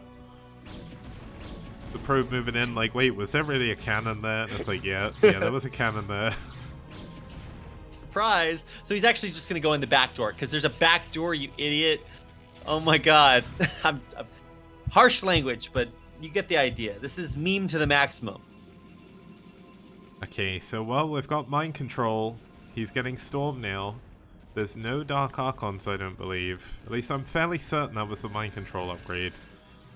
It's so hard to tell, but he's got 2 DTs, so... If he Hey, just Corsairs makes are on the move, Kicks. They're doing something. Let's see what it's going to be. Wait, has he lost one of them? No, the other one's scouting. Oh, he's going to lose these ones, though. He's flying them into cannons, Kicks. Kicks, he built 3 Corsairs and flew them into cannons. Well, only 2 of them. The other one's scouting, so it's fine. Okay, so Temple's going to go down at the top. Let's see if this 4th base is going to really be able to do anything. The trouble is, yeah, it's a hidden base, but it means you have to, well, and he got scouted, but you have to build probes up there. You can't transfer them over. At least you'll be able to soon. Now the DTs have broken their way through. Oh, we got a storm drop down at the 3rd base here. It kills 9 probes. Pretty good win for Wapple, and he's going to go into the main with this as well. Oh, there's a DT here. Oh, the DT's getting at the main, then there's no defense. Oh my god. And they one-shot workers, so, you know, you don't get the notification. Oh my god, Kicks, no! Don't let the Corsair player win! You can't keep getting away with it! Oh, and a storm drop down at the 2nd base as well. Massive damage coming in from that storm drop. The probe count of Wapple is completely getting obliterated here. The DT has finally been killed at the very least, but the storming Templar get away, and Wapple clears out the top right base. He's morphing them into an Archon. Okay, we get to see the combined kill total once this Archon finishes morphing at the 6th. This game is disgusting. What even? Where did the shuttle go? 20 kills on that Archon, by the way. Oh man, that's crazy. The shuttle's back home. It's at the 12 o'clock location. Looks like they may have paused, but because we don't see the pause, it's hard to tell. No, they would type to unpause so we can see when they unpause. Oh, he's just not agreeing to give him a second. Oh, there it is. Now he has, yeah. That's why you say PP. It's universal as please pause. It's universal in Brood War, Kicks. Yeah. Gotta specify. And StarCraft 2, I guess, as well. But same cloth.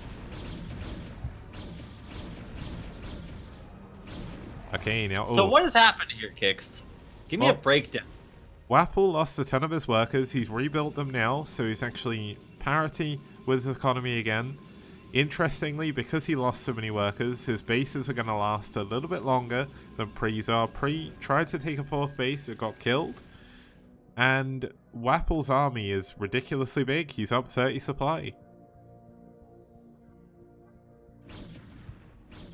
Dude, I don't know, man. Yeah, Wapple is now... He's got a huge concave, too, with Storm. Why are you pushing out right here? That's not a good idea. Bring it back. Concave it up. Those are my storms. Hell yeah. Oh my god. Those storms are crazy, Kicks. He's building a wall of pylons. How do you just do that spontaneously? Damn. Micro is on point. High Templar in the front with energy to storm. Gets the storm off. Easy peasy. And somehow, in the end, Kicks, the same game still comes down to more versus less. And keep in mind, BuLL's still up 2-0 in the series, so if Wapple wins this, then BuLL win the series. Yeah, the crazy thing is, though, those pylons actually made it possible for Pre to hold on. He's managed to block Wapple's main army from killing him immediately, and he's actually now got more units, at least in the immediate vicinity. Now, that Archon is checking for a base in the bottom right. Unfortunately, there's no shuttle down there to make him do any additional damage, but Wapple going to try and expand to the 12 o'clock position now and see if he can get a 4th, because, I mean, they both do still need to expand. I appreciate Rister's commitment to only typing PogChamp all chat long. Just gotta, you know, call that out. Real recognize real. That's my analysis there. But hey, eventually Wapple will break through all of these annoying temples and it'll become a real map. And at that point, man, eventually PRL will be punished, or Pre will be punished for building those 3 Corsairs. That's the moral justice that has to happen in this game. Yeah. Well, I guess we've got no Stargate, so there's going to be nothing additional. Though the funny thing is, Wapple is going to get sandwiched here by Pre's army. But Pre's army has to take a ridiculously long path to get the sandwich in, so... Okay, yeah, let's have a look, see if Wapple can beat this base. Look how many cannons Pre is building. Pre is like the never die toss. Like, you know, the Endai clan that Jadon was part of. Endai Yeah, I Pre. guess so. Oh, probe storm gets like 3 probes. Not impressed. Mediocre. But hey, cannons are actually not.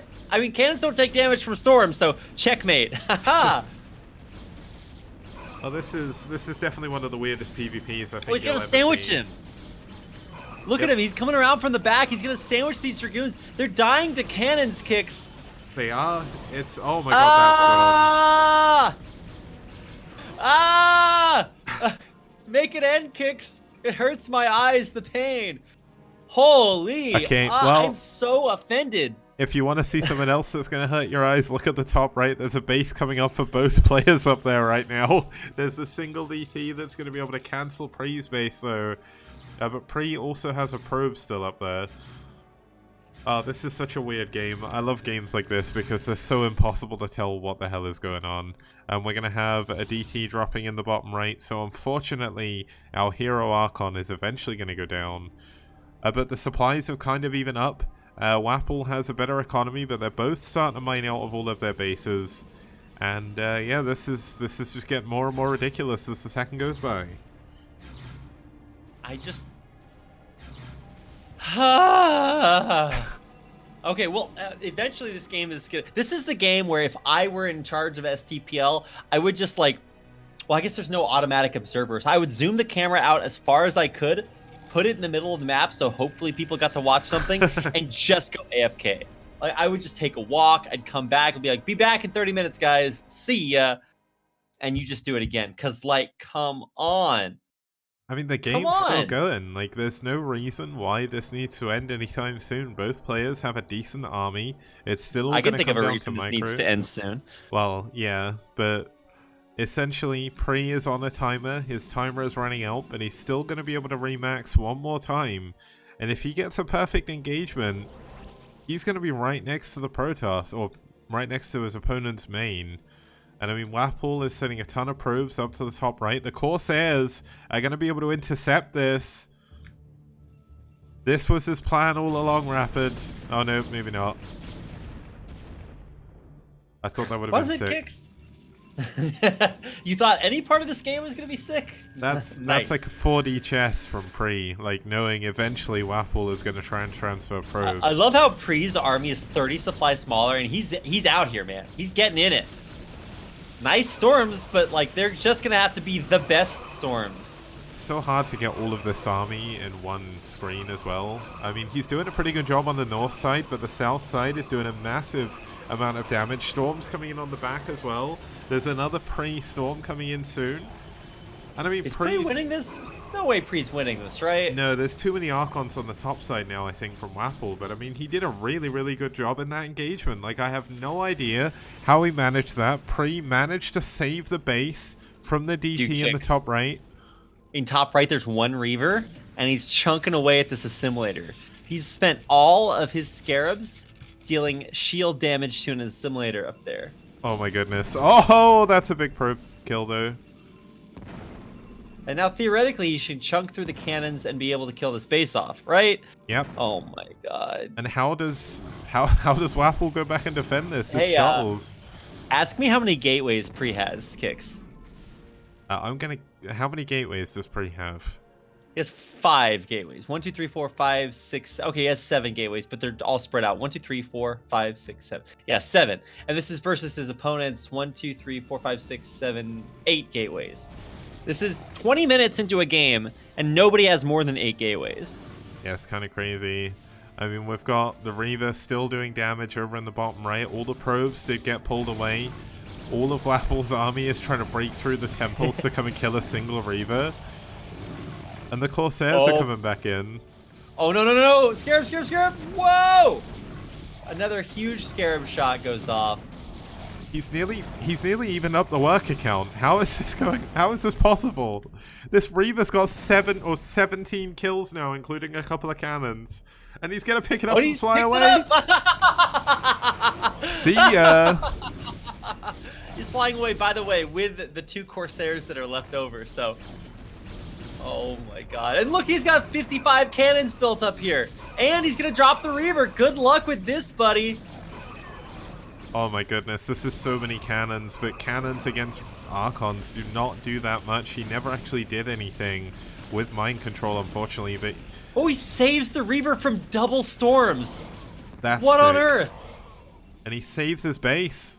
This base is gonna live even longer. Pre's army is up here now, so he's gonna be able to finish off the remnants of Wapple's, but Wapple has got so many gateways and so many units in the middle of the map. Pre is just, oh my god, I don't know how Pre's games are so crazy. 50 supply, and now he's only down 30 supply. Pre is like, he is the king of weird games, man. Like, he just Pull it back, my dude.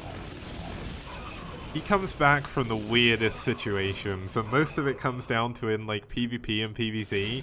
He builds a ton of cannons, and his opponent just can't kill him, and then he eventually out-weirds his opponent to a victory, and I mean, Pre's doing well. Wapple, he's barely mining, he's on 1 base now, essentially. I mean, there is a base down here mining, and his main has a little bit.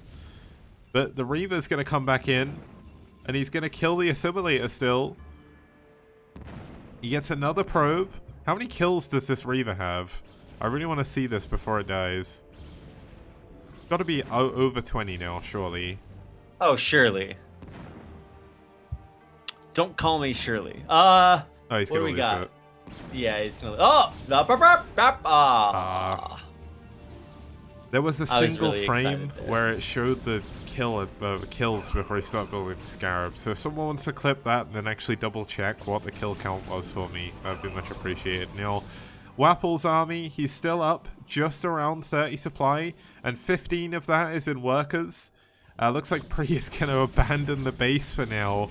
I don't know where he's going to send the probes though, like there's nowhere to send them to. So this base is going to go down, but Pre could actually trap Wapple's entire army up here. I guess he could. I mean, yeah, where are my Reavers at? Like, in theory, Pre should just be building mass Reavers at this point. But maybe that's easier said than done. Even bases, though, although I guess not anymore. So... Yeah, this is where things get a little bit crazy. I think the game is about to end at this point. Yeah, I don't see it coming on much longer. I mean, Pre can't expand again. He can't really spend his money because if he does, he can't expand. And Wapple is just building more and more units, so I'm not really sure what Pre's plan is anymore. And this 22 kill Archon is still alive in the bottom right. Is it really? Yeah. Oh my god. How is any part of this game real, Kicks? Oh my... That storm! Oh my god, he just put it miles ahead of the Dragoon and the Dragoon just walked into it and just died. That's the money storm right there. Absolutely no need for that whatsoever. Okay, Pre's gonna go for a big engagement. I don't know if he's got enough here. Yeah, I think he's just going to lose everything. Massive storms on everything. I mean, wow. Wapple's... It's just storms everywhere. I can't even see the color in storms. Everything's just dying. I'm assuming it's all Pre's stuff that's dying. Yeah, okay, all of his stuff's dying. Never mind. Well, still more units coming in. He may actually break his way through with a couple of Archons here. Oh no, very barely he doesn't. That's unfortunate. There's actually three observers over here next to a probe in the top right. I don't know what they're doing there, but oh, a Templar goes down. Yeah, I think this is bound to be it. Pre is gonna have to tap out.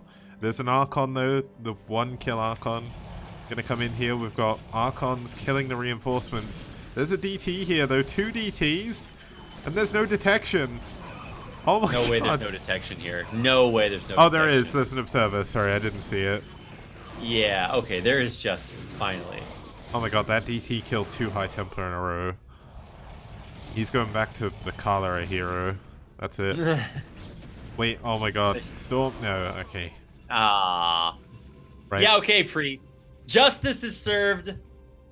Pre is No. completely out of minerals now. He can't actually mine any bases either. Yeah, okay. Time to Naga, my good sir. This was a cool game, but it's time for all good things to come to an end here. Because look, we all got places to be. So, I mean, like, what was that Stargate even for? I guess we'll never know. I don't know, but oh my god, the Corsairs are gonna kill a shuttle. Are they? Nope. Shuttles are good. Yeah, and Corsairs are really bad. So now we learned that. I'm so happy.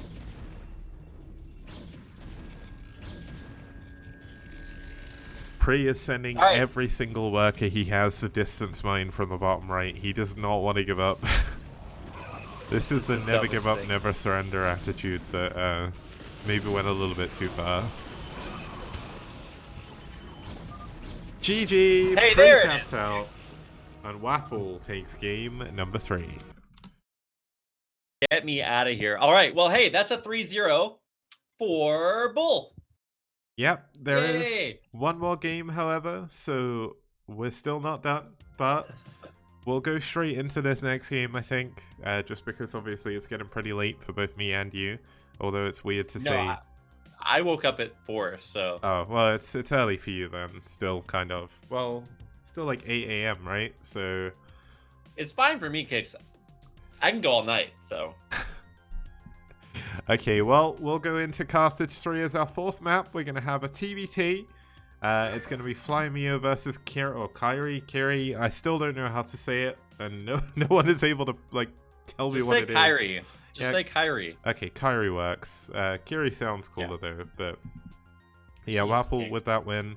It's cool. Let's have a look at the map quickly as we get into game number 4. It is going to be Flymeo versus Kyrie, so once we get into the replay, that should be cool. But this is a really easy map to split in TBT, so you never know. We could have an hour-long TBT to finish this off. Not quite sure, Okay. but let's quickly go through our players. Having a look for DM, Kyrie, Korean living in the US, 41% win rate for him. Played against some good players, beat some good players, and also played against a load of other people as well. So pretty cool to see him once again. And his opponent for BuLL is going to be Flymeo. Now Flymeo is one of the strongest players on BuLL along with Reyna. 41% win ratio overall, but he's had some of the hardest opponents in the entire tournament. As we get into game number 4, it is Kyrie versus Flymeo, and it's right here on Carthage 3.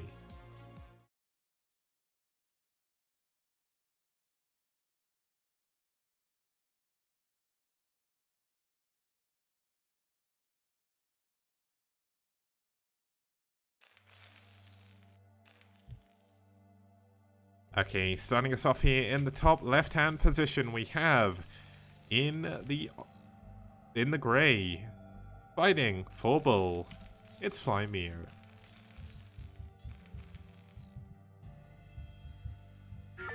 And his opponent is Kyrie playing for DM in the orange as Terran.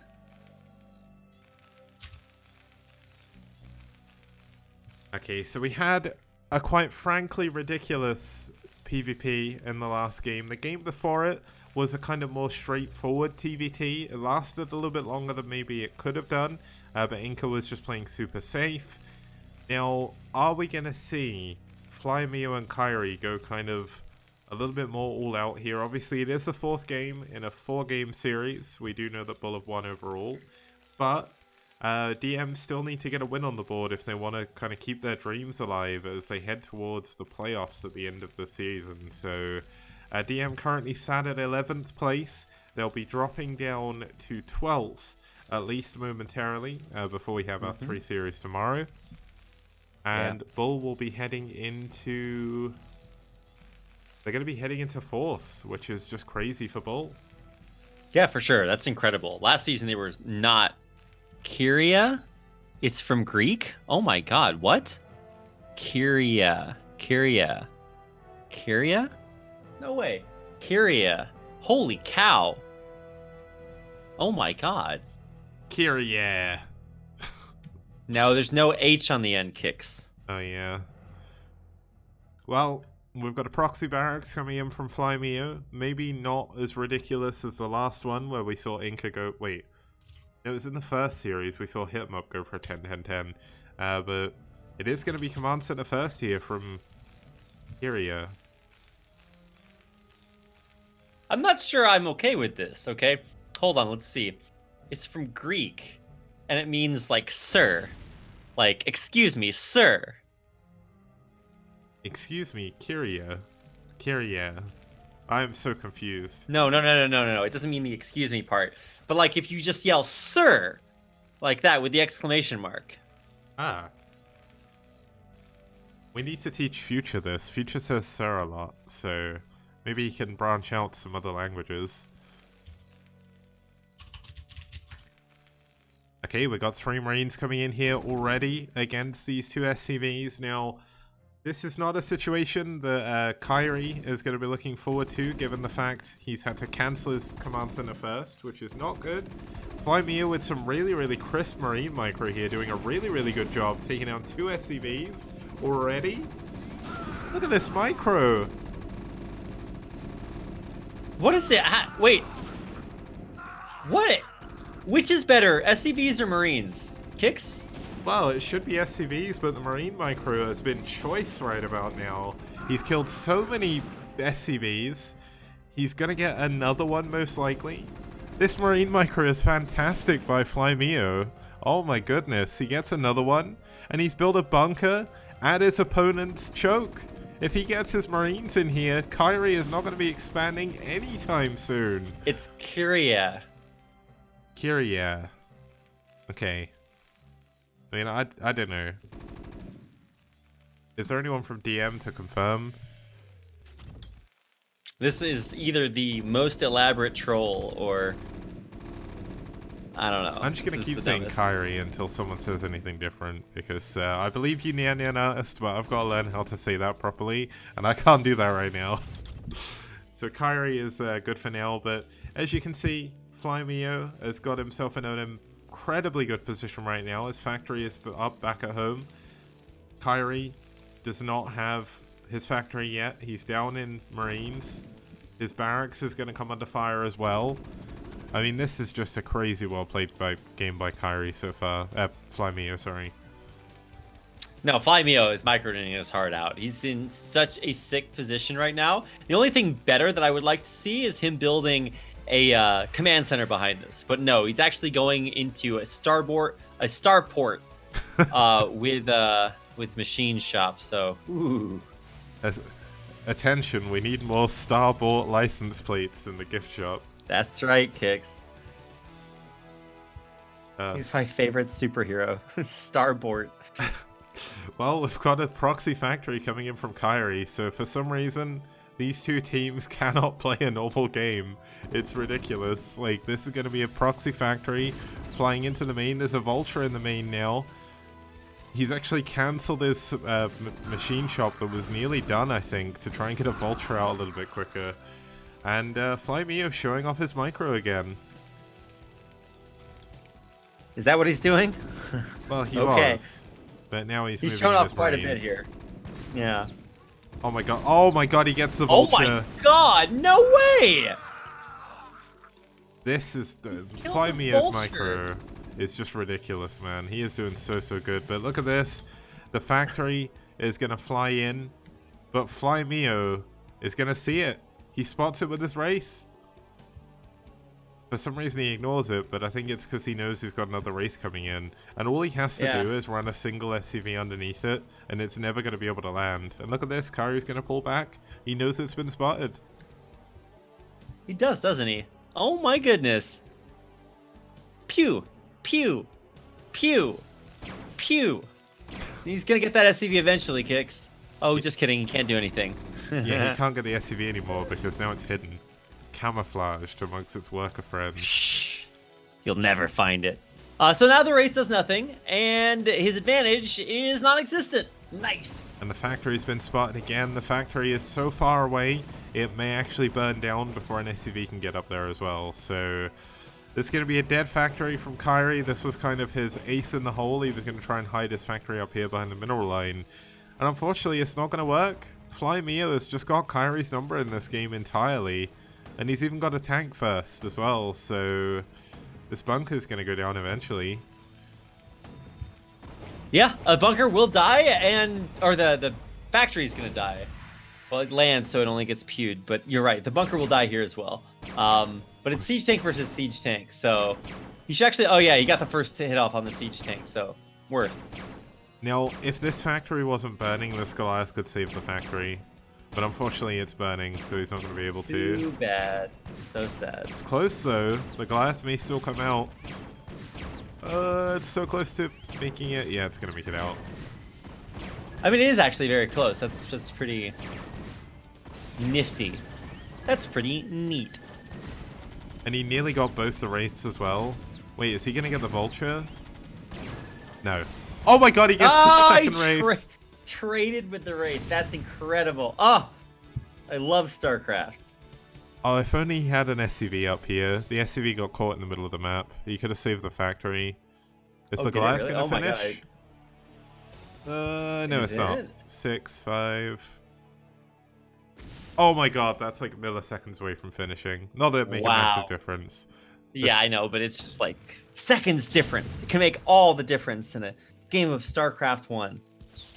Yep, now we've got siege tanks for both players now. The bunker at the very front is going to go down now. Fly Mio still has a pretty strong contain, even though it is a single tank. There's another 2 tanks on the way behind this. I'm surprised he's not flown his barracks forward, because he really does need that extra vision. Oh, he's baiting Come him. on. Oh, he is, isn't he? Yeah, nice. Marines targeting down siege tanks. That's what I like to see. Yeah! Oh, the tanks at the back on siege. They're not going to be able to kill these units, and Kyrie's going to be able to expand. Look at this. I mean, his expo is super slow, so it's not like that's actually a big deal. Still, big advantage for Fly Mio.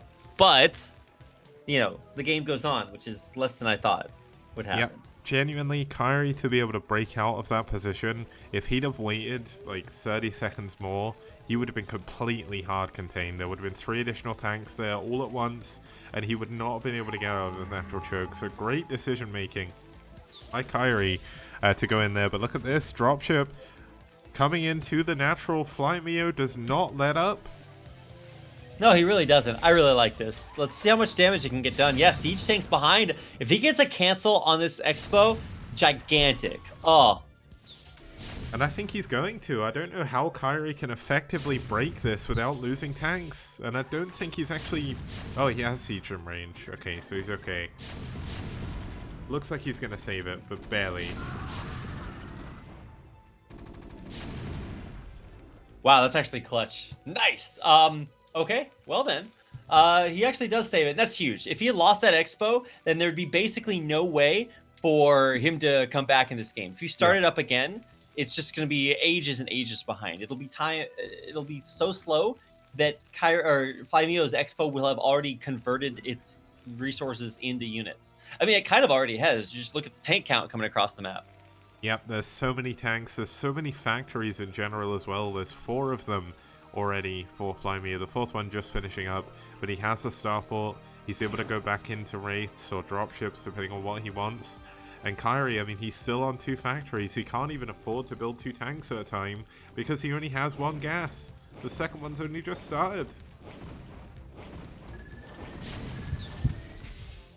Well, I mean, good luck with this one. He's still continuing to try to bust through this tank. Oh, wow, he actually did snipe the tank at the front. And then the Goliath got the counter tank. Nice, this is so epic. All right, well, I'm waiting. I'm watching. What is going to happen here? Looks like the barracks is... I mean, the barracks is huge. If he actually loses or takes out the barracks, then you're going to have to keep scanning, and that's never going to be feasible. Siege, unsiege, siege, unsiege, Fly Mio. Where's his reinforcements? He actually does not have any reinforcements, which is pretty interesting. He also lost his race, so now he doesn't have any high ground vision either. Yep, so essentially he didn't want to rally across the map for some reason. maybe waiting for some dropships to come in from behind or something. But if he just had his reinforcements here, Kairi would be in a lot worse of a situation. Now we finally have them running across the map. There is going to be a dropship with 4 vultures coming in, and that's obviously going to be a ton of damage going down into the main if he goes there. But Kairi still managing to push out once again. How does he do it? What a god. Okay, well, he's I thought going the to have tanks to... were going to suicide pact there at the end, both die, but they didn't, and I'm disappointed. Well, we got 4 vultures dropping off in the main, and the economy of Kairi that's already heavily bruised is getting more and more damage. She's actually dropping a lot of mines off in the mineral line, but I mean, luckily enough, SCVs don't set off mines, but oh, that could have been dangerous. Oh man, I wanted that to blow up so much. Anyway, we can't have nice things. Well, we've got Kairi taking a position further into the middle of the map now. FlyMio is not reinforcing this as often as maybe he should do. But I mean, Kairi is definitely still in a terrible position, but he's making the best of what he's got. Kairi has 5 idle SCVs too. Come on, my dude. Get those guys to work. Yeah, you can really tell, like, the only way Kairi is doing what he's doing right now is because literally every single thought he has is going to try to not die. And that means you do forget to put SCVs on minerals and stuff like that, because it's impossible to try and do everything at the same time. Now, FlyMio is taking a 3rd base over this gas. He transferred his SCVs a little bit too early, so that's going to hurt his economy a little bit. But obviously any base he gets up over Kairi right now is a massive advantage. Oh, for sure. Yeah, no, he's miles and miles ahead. I mean, the supply is one way to look at the advantage, but it doesn't really tell the whole story because FlyMio's not really doing anything with it. Finally, he's going to push out on the map, and I think we'll see GG as soon as his army hits.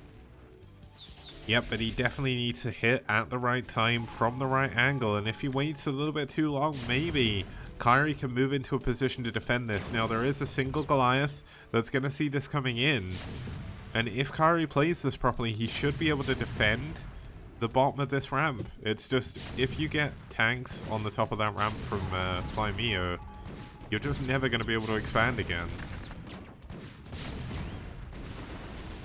I mean, this could have been a better bust through that line, but in the end, a bust is a bust. That's my advice for the day. And FlyMio crushes through again. And he's actually going to catch the siege tank unsieged with the vultures, but as the SCVs are pulled, maybe unsiege the tanks. Yeah, there we go. Making sure no friendly fire comes down. A bunch of SCVs go down. And tanks are just going to re-siege up. And now with mines planted in front of those SCVs, ooh, it's going to be scary. Yep, Scans, takes out 1 mine, but he just doesn't have enough. Yeah, he's down to 1 tank in this game at the moment. He's going to lift his main command center. Like, what is this game? This is ridiculous. Obviously, he does have quite a lot of minerals in his main, but he doesn't have any additional tech. He doesn't have any dropships coming in, but one thing he does have is a single Wraith. And FlyMio does not have a single anti-air unit in this entire game right now. So 1 Wraith is going to push back every single one of these tanks. Ooh, reminds me of an Artosis game I saw yesterday. This is quite the struggle. Oh, there's 2 Wraiths actually. Here we go. FlyMio is going to be able to kill Kairi's Wraith. You know what's really interesting is that, yeah, it's Wraiths versus Wraiths, but FlyMio made Wraiths first earlier on. So he already had the ability to just instantly make more Wraiths, and they had cloaks, so checkmate. Yeah. I mean, Kairi's doing everything he possibly can to hold on in this game. He does not want to give up. There is pride on the line here for DM. And, I mean, all these games played on the same day, obviously. Now he's going to make one last-ditch attempt at breaking this, and once again, I mean, FlyMio hasn't reinforced this, so he could break this once again. Oh, that was a big mind drag on his own SCVs. Oh my goodness. I mean, these SCVs are getting a lot of value for sure, but, I mean, FlyMio just still has stuff, so, you know, sorry about that. And keep in mind, he's on 3 bases versus 2, so... Well, I mean, 3 bases versus 1 right now, yeah. Kicks. I think we have the same exact situation as we did last game, where one player is super dead, but doesn't know it yet. Yeah, he's down nearly he's down 60 supply now. My goodness. I mean, looking back to say Inca versus J1, I mean, Fly Mio is kind of playing the opposite of Inca did, because Inca was playing super conservatively, but Fly Mio has just not stopped sending units over and over again, and now he's going into 5 Port Wraith. This is the killing blow. There's absolutely nothing Kairo's going to be able to do with it. Maybe you hold on with tanks long enough against the mass tanks pushing in, but you can't kill 5 ports of Wraiths. Not on one gas. Oh my goodness. Well, I'm waiting, Kicks. I'm waiting. So the game is super over. I love the triple expo, by the way. Mio's just like, you know what I need? Command centers. He's on 50 SCVs, by the way, at 20 minutes. So I don't know if command centers are the problem, but he's going to have a lot of them. 1, 2, 3, 4. Yeah, okay, 3 command centers he's building. And I love all the scans, too, just trying to say, wait, what's out there? Am I going to lose? And the answer is no. No, you're not going to lose. And just to give you a little bit of a teaser for what's coming, we got 1-1 ship upgrades on the way. Look at Fly Mio's vision as well. He sees like 90% of the map. It's crazy. He just keeps scanning, yeah. Well, it's that, and he's just got stuff everywhere. Like, he doesn't even need the scans, to be fair. Like, his mines are going to see the dropship, so he knows there's a dropship coming in. He's got an engineering bay up, or coming up finally, so he's going to be able to add some turrets. Also scout with it as well. I mean, Kyrie, I admire his ability to stay in and not die, because the amount of times he should have died this game and didn't is pretty crazy. But he's kind of running out of options. There's not really much he can do with any of his units, so... I mean, come on, my dude. Like, what is... Kyrie, whatever his name is. Kieria? I don't know, man. Kyria. Yeah, Kyria? Okay. I mean, you do you.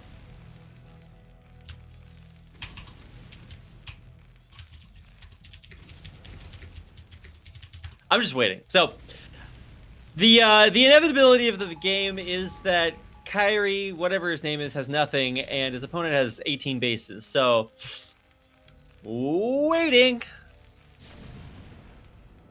Yeah, it is an excellent point made by Hit 'em Up. Yeah, I saw that as well. I was saying if Bradley was here, then things would definitely be different. There would be a ghost there. Yeah, just imagine, like, he just triple expanded, sent all of his SCVs there, but oh no, there's somehow nukes at every single base and he loses every single SCV. That's what I need right now. That's the only way to make atonement for whatever this game is. Hey, busting out! Good job, Kyrie. Yep, this single oh, that poor SCV. He died a hero. Did a thing. I know, he really did. Crouching Ghost hidden nuke, the Radley story. Lamau. It's pronounced Korea. Oh yeah, I can see it. Korea. There we go. Yeah. Okay. Nice. Maybe that's like a pun on the fact he's Korean American. He's actually just called himself Korea, but no one's ever realized that's what it was. That would be a nice meme. Oh my goodness. But look at all the raids here. Oh my goodness, Kicks. It's time. Oh, he's gonna snipe the dropship with 18 raids. He really, literally does have two control groups of raids. Yep, this is just crazy. They have 1-1 upgrades as well. 2-2 is on the way. And that is something you don't want to be up against as Kyrie right now. He's trying to take a third base. It's at the mineral only. Gas is the resource he needs. I mean, this mineral only base will give him plenty of turrets, but I think he lost his engineering base, so he can't even build any. And there we go, look at this. The Wraith's getting on top of the tanks. This is all Korea has right now. And that's it. Oh my god. If you ever played Warhammer 40k, you know what a Wraith Storm is. But this is an actual Wraith Storm, as was pointed out. Fantastic game. Oh! I like it. I love it. I want some more of it. Sorry, I turned my camera on. There we go. Okay, well, it's kind of crazy. We had some ridiculous games in that series. Ash vs. White was an amazing series as well. So, overall, I would say I've had fun casting today. There's been a lot of good games. Let's quickly bring up the results just to show that off. And then at the very end, I will... Actually, I don't need to show the results table yet. It's not Friday. I wish it was, because then it'd be Saturday tomorrow. But alas, still Oh well. one more day of work. I don't think anybody needs to know the results for today, or actually remember today at all. Those games were so choice. What can really be said? I mean, Holy cow.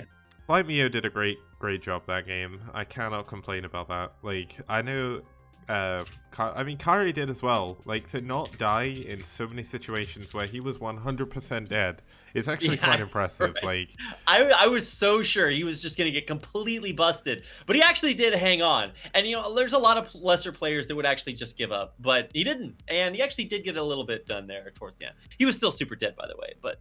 Anyway, hey, congratulations to BuLL. They continue to improve their position in the STPL. And that means that they are at 4th place right now? Let me just quickly double check. Have I actually added the wins? Yes, I have. I'll bring it up just so we can have a look at how they're doing. Obviously, there's 3 more series to play in week 6, but this is a good indication of where it's going to be going. Just waiting for it to pop up, and then we can go from there. So, why is it taking so long to load? Here we go. So, having a look at the team rankings, we'll see how that affected, or how today's games affected the ranking table. DM full 2 places to 13th, just above Psystorm.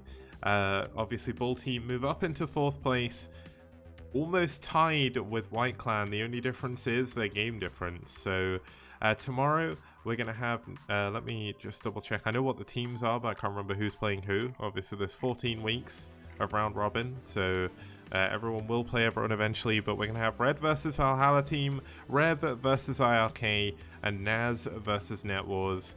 And out of all of those, I would say Naz versus NetWars. NetWars are going to need to win tomorrow if they can, because they are falling very far down. Shouldn't it show that White Clan... Oh, I guess they didn't drop in the standings. No. They just lost their game earlier. But hey... Yeah, I can't believe Valhalla team is number 2 now as well, because they were also not doing well last season. Yeah, we've had some really good success stories this season. It's been a lot of fun. Hopefully, you guys have enjoyed it as well. We will go, at least I know I will be back tomorrow. Same time, same place, 2100 CES, or CET, sorry, Daylight Savings is over. And see you guys next time.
Hit that raid button, guys.